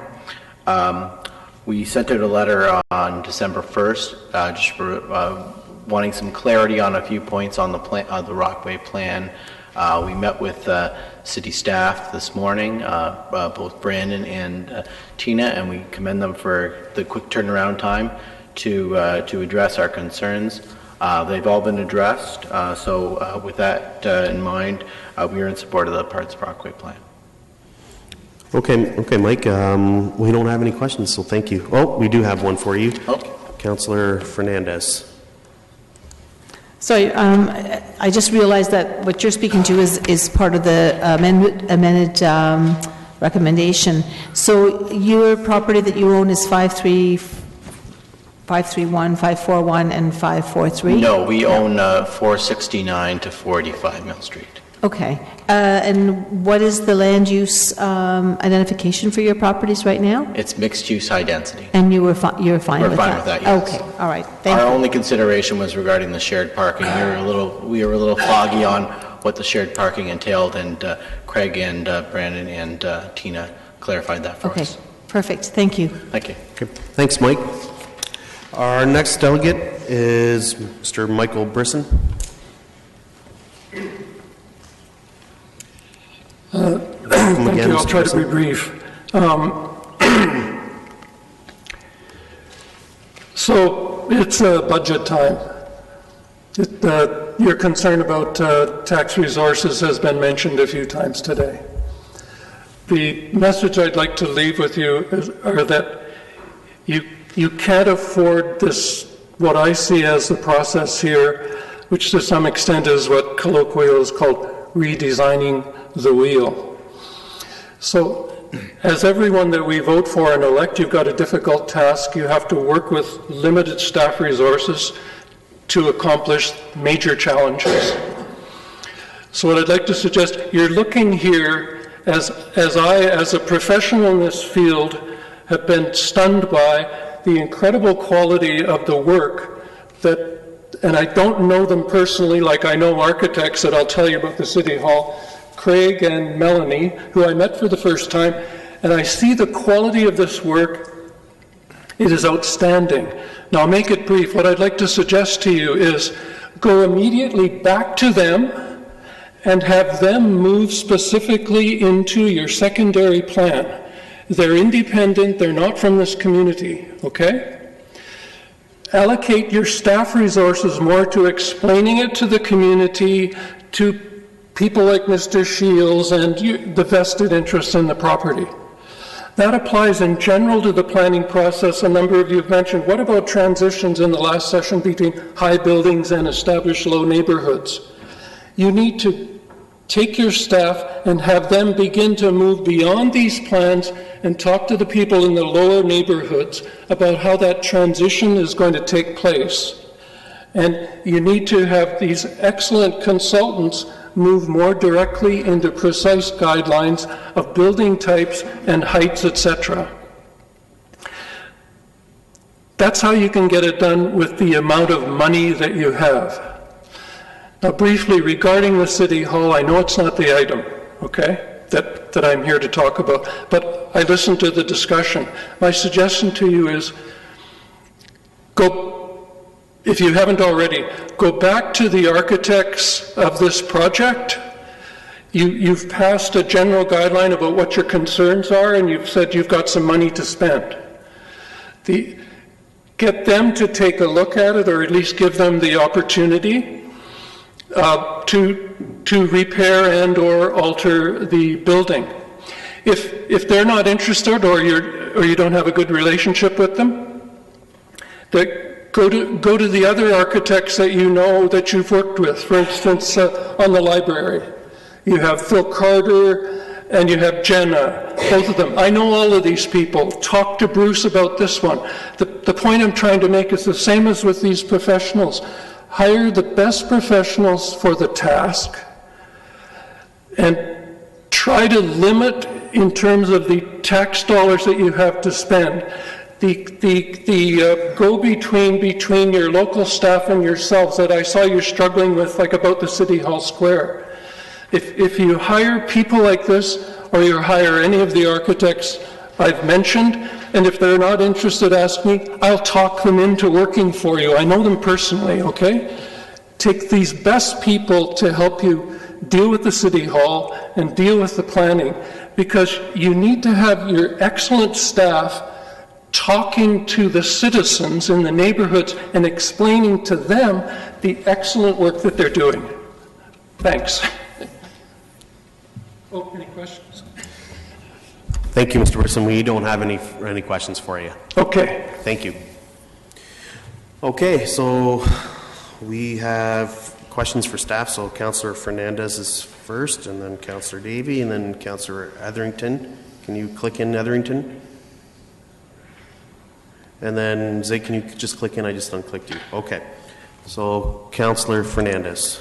Yeah, I just want to have from the looks of all of the maps, I don't know if Rockaway Gardens has been included in this proposal, and how this plan affects Rockaway Gardens. Is there anything in this proposal? Yeah, Not yet. throughout the process, the boundaries were revised based on feedback, and so it did pull out, and Rockaway Gardens, you can see, is just on the side of the study area there. Right. So, I mean, on the one page that I'm looking at, on 21, I see that the golf course is just outside of this planning area, but and so that would also affect Rockaway Gardens. Okay, thanks. Because I wanted to make a point that I think it's important that as we're making it pedestrian friendly and walkable, it would be great if people could leave those transit stations and get easy access to Rockaway Gardens, as well as, I mean, it's such a wonderful amenity and a great space that people can just sit and relax and play chess if they want to on a lovely day. The other question was around the conservation of the existing neighborhoods, and that was on page 31. Is that not already built into our REAMS guidelines that we have? Residential.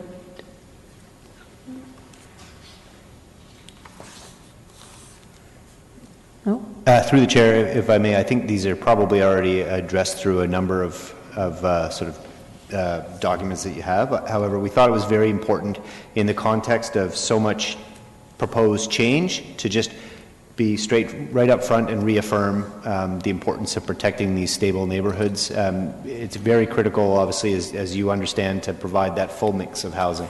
Right, and it was one of the areas that we did a bus tour with, and so I think it's really important for us to maintain the integrity of that as we see the intensification happen because of the transit. Okay, thank you. That's all I have.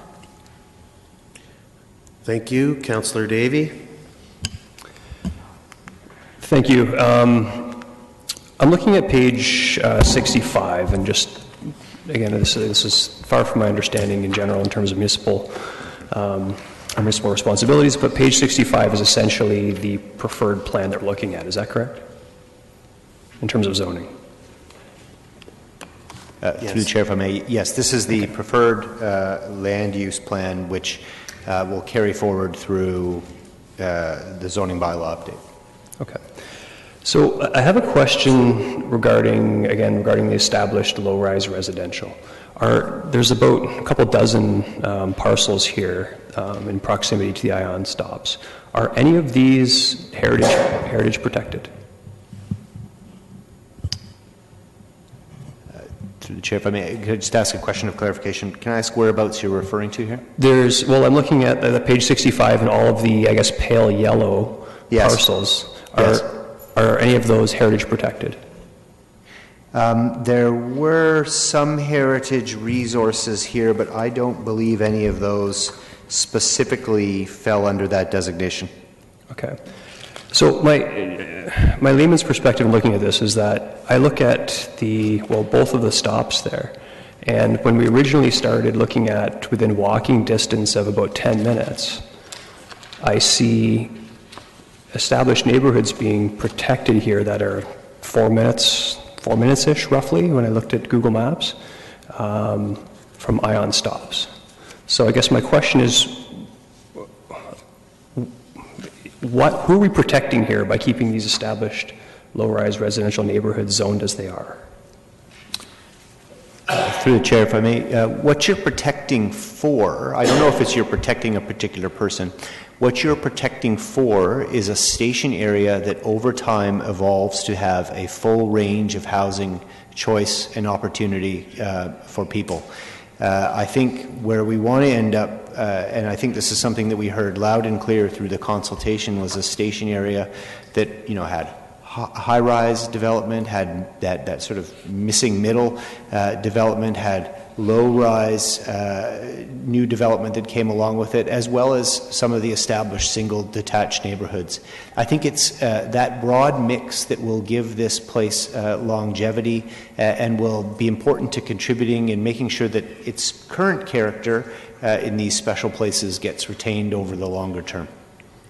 Okay, is there a danger in preserving these areas that we could end up pushing? Because one thing I constantly hear from residents is they don't want to see terribly intense structures going up in the suburbs. So by preserving these areas here, are we putting additional pressure on areas outside of the city for further intensification?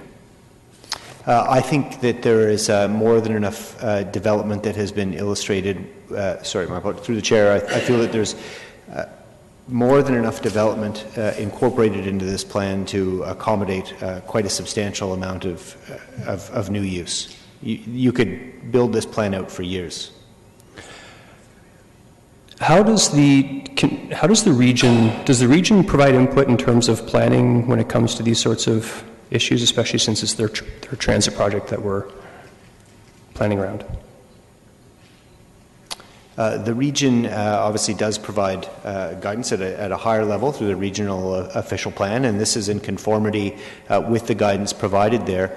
A number of years ago, the region also went through a process called the Region of Waterloo Community Building Strategy, and it looked at the corridor, the ION corridor in its totality, and started to identify the opportunities for change and new development and placemaking along the corridor, and the outcomes of that process, which was highly consultative as well, were embedded within the thinking around this station area. Okay, so in essence then, the region's actually okay with having low-rise residential 4 minutes from their billion-dollar transit system. That's okay with them at this point. Okay. Yes, I think the intent is to make sure that there's sufficient density to support the transit, and this plan delivers that. Okay, I'm running out of time, but I make you back in. Thank you, Mr. Chair. Thank you. Okay. Thank you. Councillor Etherington. Through you, Mr. Chair, a couple of questions. The main one that our planners have heard before from me, probably I wanted to ask them whether they're satisfied that first of all, that the stable neighborhoods in my ward, most of this Rockway study is in my ward, will be protected. I've heard the words. I just wanted to ask them, hear from them, how they see that happening, especially when I consider the line of questioning here. And my second part of that question is that something that concerns me, that along the LRT route, especially in this area, we have a whole mass of what I consider affordable housing. And I'm not talking about, although that would be very nice, I'm not talking about subsidized low-cost housing. I'm talking about affordable housing within our city that forms part of the Rockaway Plan. And so my second part of that question, are they satisfied that along this part of the LRT route, we are going to maintain that level of housing affordability? That's my first question. It's a double-barreled one. Thank you. Through the chair, one of the key considerations, again, for incorporating the key direction around preserving the established neighborhoods was to make sure that the intent of that was very, very clear, and that it was supportive of existing policies which help to protect stable neighborhoods within the city. As it relates to affordable housing, these transit investments do create a real challenge with providing affordable housing and making sure it stays affordable. I think we've all seen neighborhoods turn over and get gentrified. And so one of the provisions that have been identified in this plan has been the recommendation that I believe there's a 20% affordable housing allocation that comes forward with new development to try to help to maintain and preserve some of the affordability of this neighborhood. Does that solve everything? Probably not, but I think it is something that provides a bit of help with that respect. And it could be implemented through a range of different measures over time, and I'm sure the details of that will get worked out through the secondary plan update and the zoning. And to supplement that, Mr. Chair, we have a policy, a recommendation in the stationary plan to incorporate policies to require a minimum amount of affordable housing in the focus areas of both the Borden and Mill Street stops. So we do recognize that we need to provide affordable housing, especially in the focus areas close to the station stops. And also Craig alluded to that we do have a target that we're imposing through the secondary plan of a minimum 20%. That's what we'd like to see as a target for the station area. So we're trying and recognizing that the established neighborhoods will provide another means of housing. In order to keep that affordable, there will be some minor intensification that is allowed in those stable neighborhoods. So it could be addition of a second dwelling unit, a garden suite, some sort of upgrade to the home to provide additional dwelling units that would be permitted within those areas. My second question, and I think I'm going to have to ring back in, Mr. Chair, but my second question, this plan seems to reveal, and I don't think it's any secret, that there's a fairly drastic shortage of neighborhood parks throughout this study area. How are you going to solve that problem? Yes, through the chair, the lack of public open space was something that has been identified as a real challenge of this station area. And for that reason, there was a number of recommendations that have come forward, and I think you'll probably have to draw on a suite of different tools to try to rebalance those needs over time. So one of the first, I'm just trying to make sure I give you the right wording here. Throughout the plan, the opportunity for new public spaces has been identified. And I think that the language in the plan is one that tries to sort of support those coming throughout. There are also a number of, and I think if you refer to the land use plan, look at the priority sites. Oh yeah, here they are. Priority parkland acquisition areas. And so those are areas where significant change is expected to take place over time. And so the recommendation for those areas has been to keep your 1 per 500 parkland dedication to make sure that you actually get those and that you get those on site as opposed to sort of in lieu from those. The challenge is for this area is that there are many sites that are smaller, and extracting public open spaces from them will be very, very difficult because it'll actually make the development unfeasible.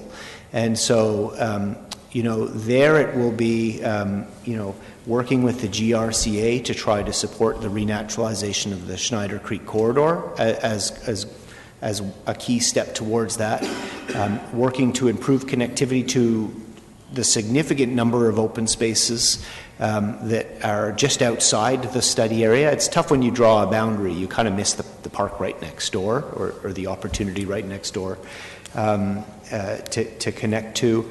And maybe through some of that renaturalization work, there might be some strategic acquisitions that are required that could also help to contribute to that. None of those are a silver bullet.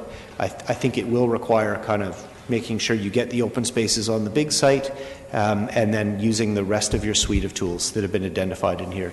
Thank you. I'm over my time, but I'll ring back in. Thanks. Thank you. Councillor Yaneski.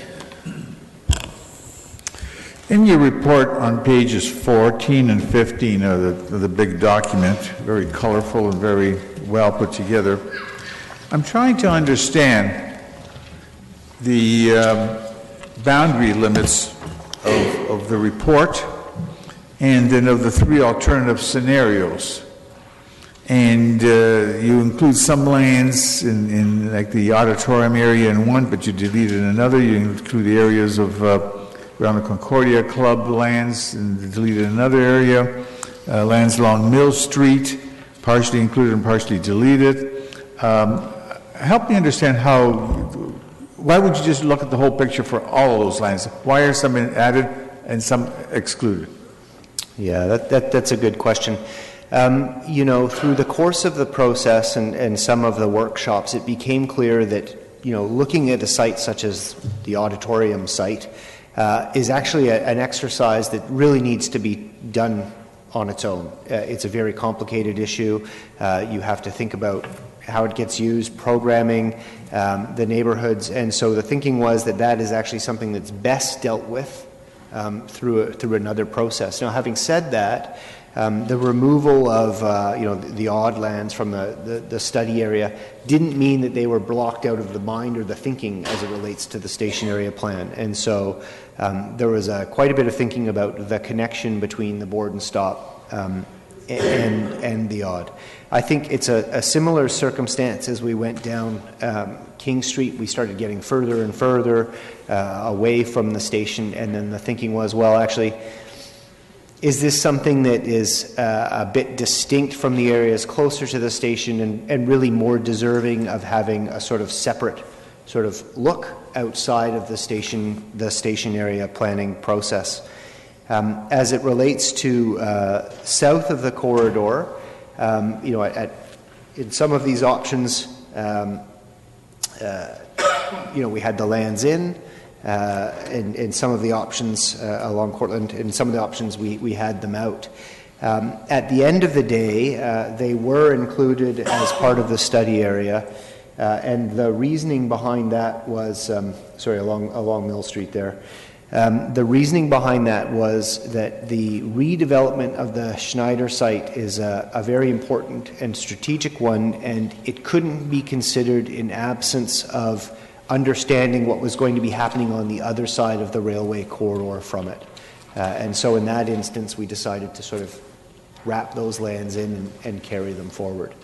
So I hope that answers a bit of your question. It was really trying to understand some places that required further study on their own. In other cases, it was wrapping in lands that we thought were important to understand the development on basically the other side of a railway corridor. So was this sort of rationale that you've explained, and I understand where you're coming from, was that between the two of you, or was that also as the influence of the property owners in the area? It said include me or don't include me. Did that have a factor at all? It was actually a discussion that evolved through the community consultation with staff members and the key stakeholders. So, as an example, in the second PIC, we heard a lot of concerns about the folks that lived around the Odd, that it was such a large area and so much potential for change that they really wanted to see it considered in a bit more of its own kind of separate way, where they could have a targeted process looking at that. And so I think it was at that point that we, then you go back to city staff, and we had that discussion and suggested pulling it out. So of the three scenarios you have, is there a preferred scenario? Because then you talked about the land use on page 65, and that's got a different boundary as well. Is that the scenario of land use we're looking at, or do we go back to page 15 and alternatives 1, 2, or 3? I don't know.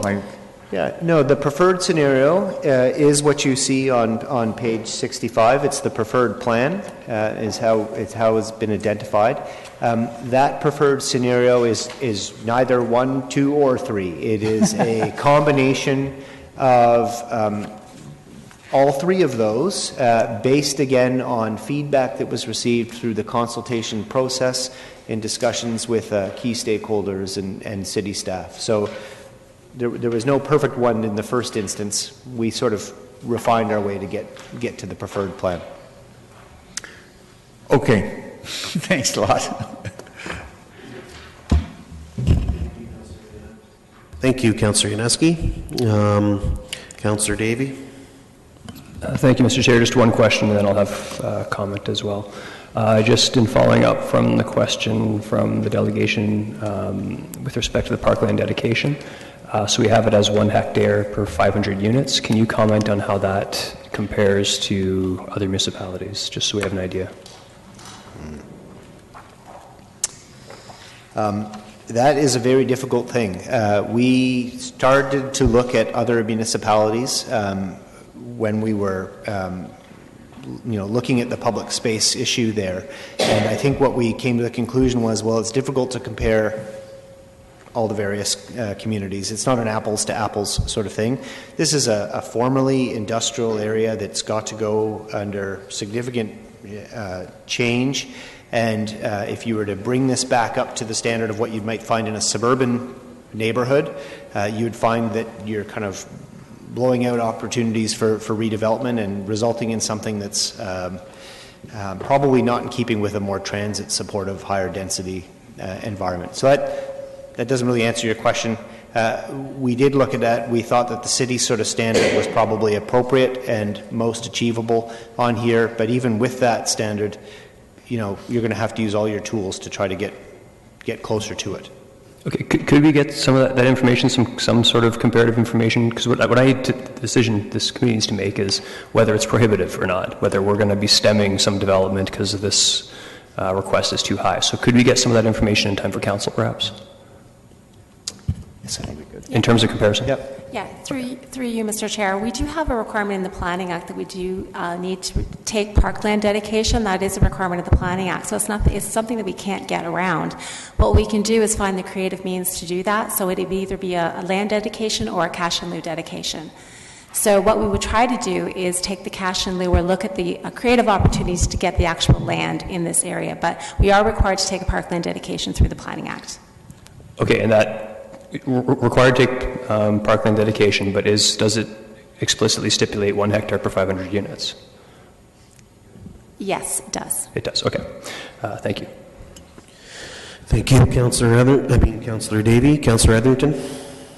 Through you, Mr. Chair, just one last question. I really like the vision in the Rockaway plan in relation to Schneider Creek and Shoemaker Creek. But I want to ask you how you're going to achieve that, especially on the former Schneider lands now being developed by Auburn.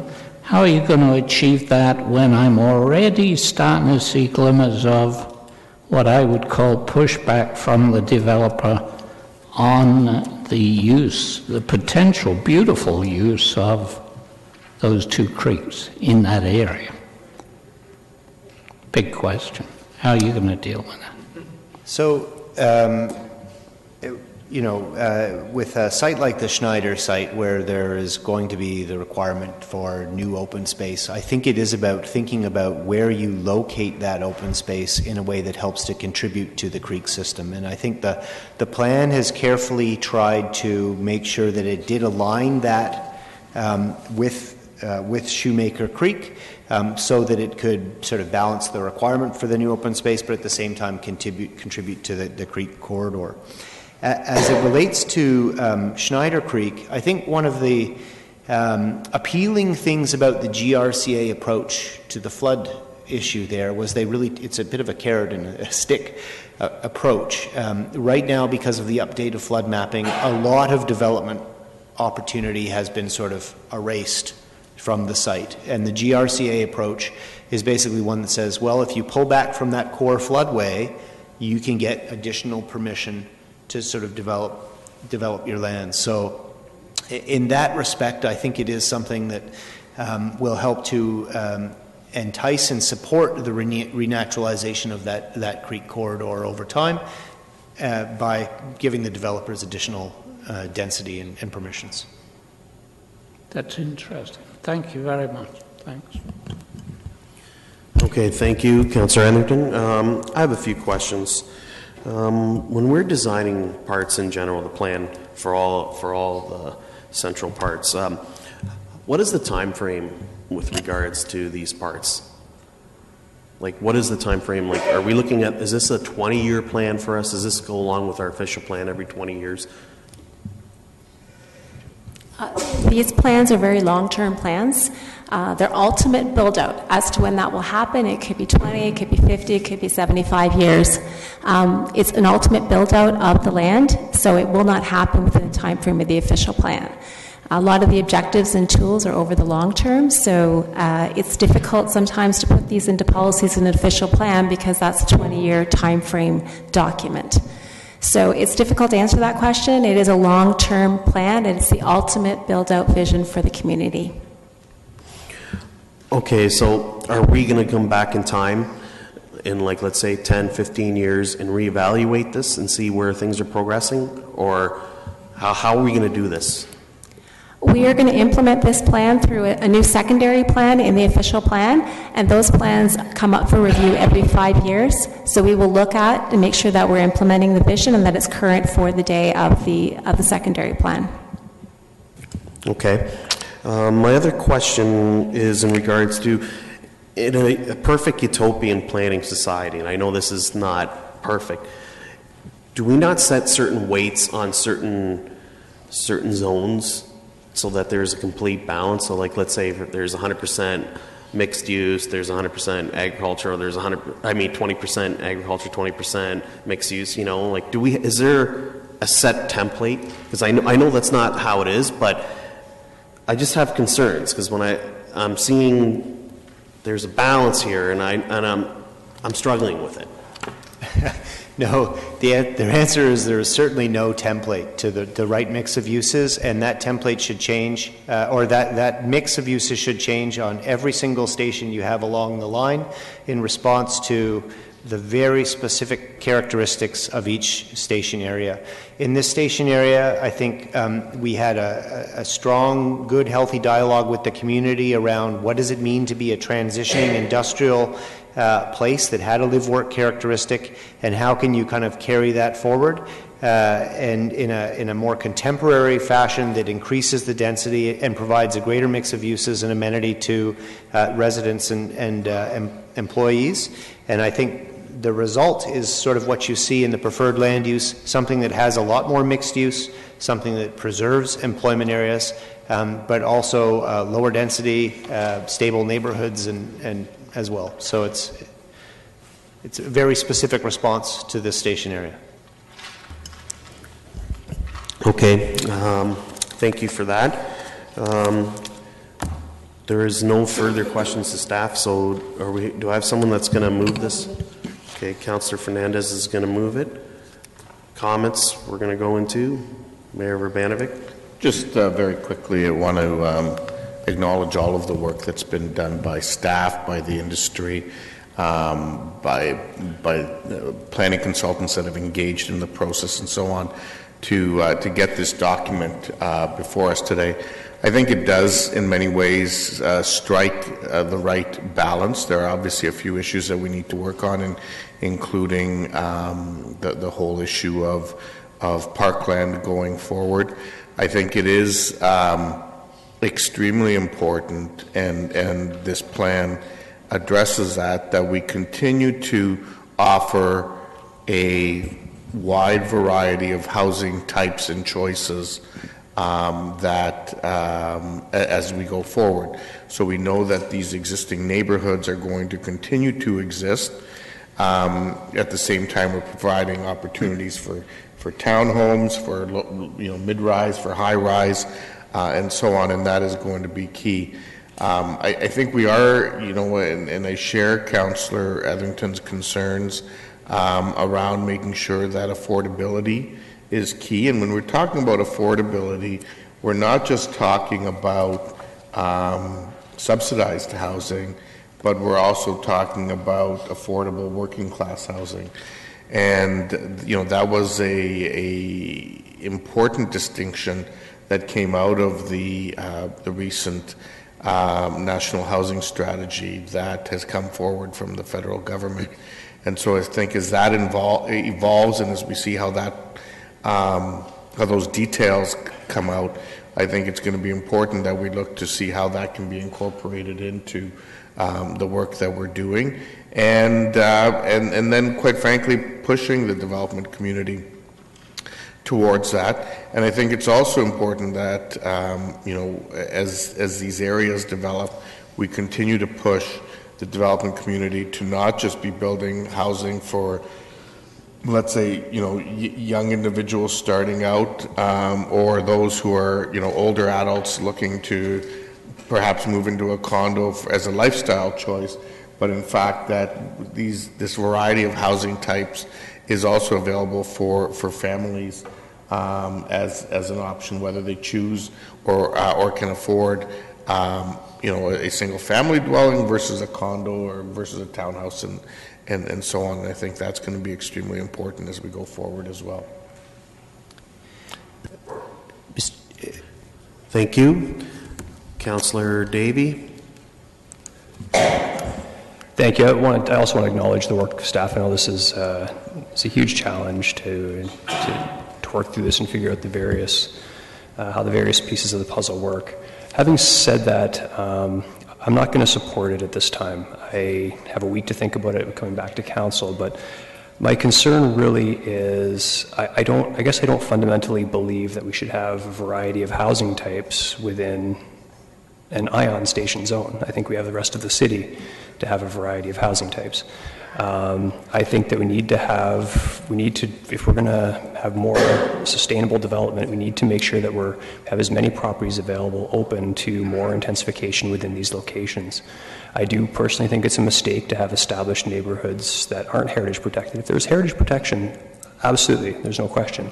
But I think it's a mistake when there's no other rationale other than an established neighborhood not to look at having more intense development if you're within 4 minutes of an LRT stop.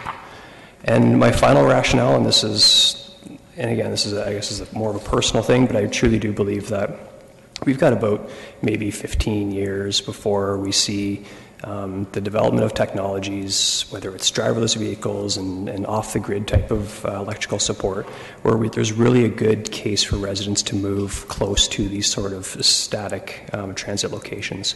So when we're looking back 15 years from now, I'd rather deal with a situation where there's too much intensity around these stops than not enough. Okay, thank you. Councillor Marsh. Thank you. Having been a part of this process from the beginning and involved in many of the discussions, I am very pleased to see this report and very happy to support it today. I am especially excited to see the push towards increasing the support for active transportation considerations and as well as the vision to re-naturalize the creek areas, creating a complete street along Kent Street. These are all exciting and needed ideas. It's telling that we don't have neighbors who are here to to oppose the plan because the plan has been very much considering everybody's feedback.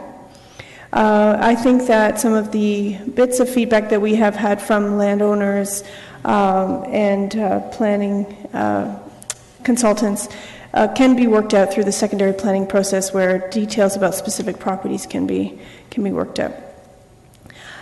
I do want to mention that I am also a little bit concerned about the talk around trying to ensure we have no established neighborhoods near the LRT stop areas, because we have to consider that the residential areas, the low-rise single-family home areas that we already have discussed at length through the RIAN study they are endeared. They are very much a part of the fabric of the city of Kitchener. They are essential to be considered as a part of the parts area, because we need to have a wide range of housing options, not just high-density areas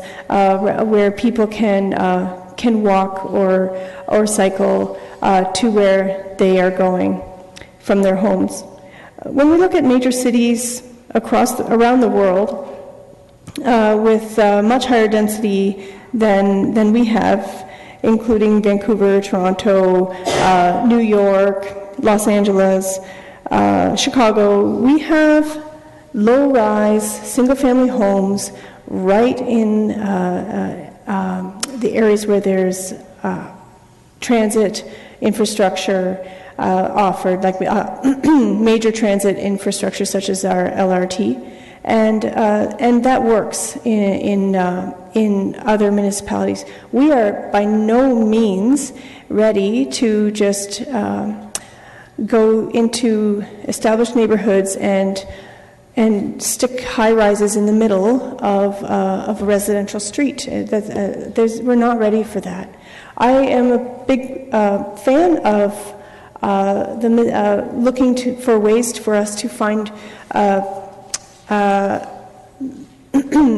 more space for the missing middle, more space for stacked townhouses, more ability to go from the arterial roads with high density to the low-rise residential areas. That we need to find that missing middle and work towards that. I think that's going to be in the next 4 years something that we should really look towards planning around. But for now, this parts plan is where we need to land. It's the right balance. Thank you. Councillor Marsh. Councillor Etherington. Through you, Mr. Chair, just without repeating Councillor Marsh's comments, I too share her comments. I feel very strongly that we have to make certain that we ensure on this council a good mix of affordable housing along LRT routes, and not just high-priced condos. That housing should be particularly in areas like Rockaway and Midtown. And I would quickly say, in relation to comments from some people on this council, that does not mean that I'm opposed to intensification. I think there is a place for those high-rise expensive condos, and people should certainly have the ability to buy them or rent them. But that type of development, I don't see any place for that type of development in older neighborhoods, which we have to preserve. And I'm not just talking about heritage neighborhoods. We should certainly preserve those, but there are lots of areas in Rockaway that need our protection, and we have to preserve those areas and protect them from the type of high-rise development we're talking about more appropriately on the former Schneider site. Okay, I see no further comments. I will make my comments. I tend to agree with Councillor Davey, and to me, it's mind-boggling that we have a transit station that the region's okay with, that has basically low, stable neighborhoods, which I like to call stable neighborhoods, which we should call it /heritage, because that's how we're protecting these neighborhoods. I think it goes along. I think it is contrary to what the ION is and everything else that represents the ION. But that's my opinion, and with that, we call a recorded vote.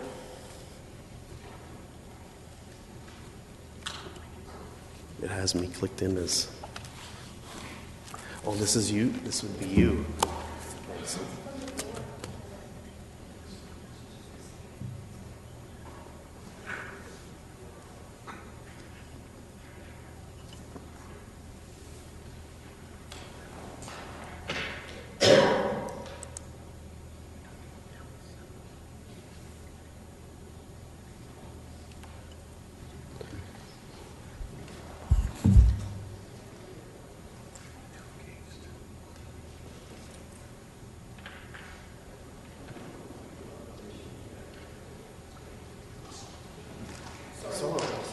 All those in favor, please stand up.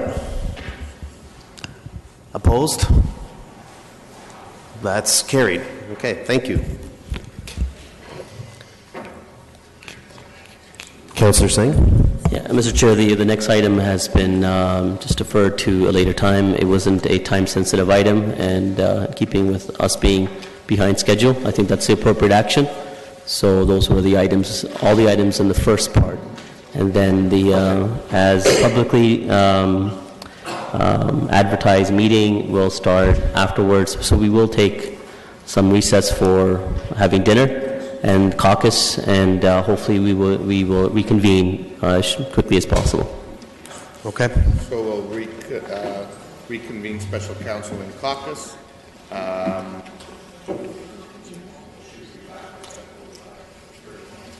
Okay.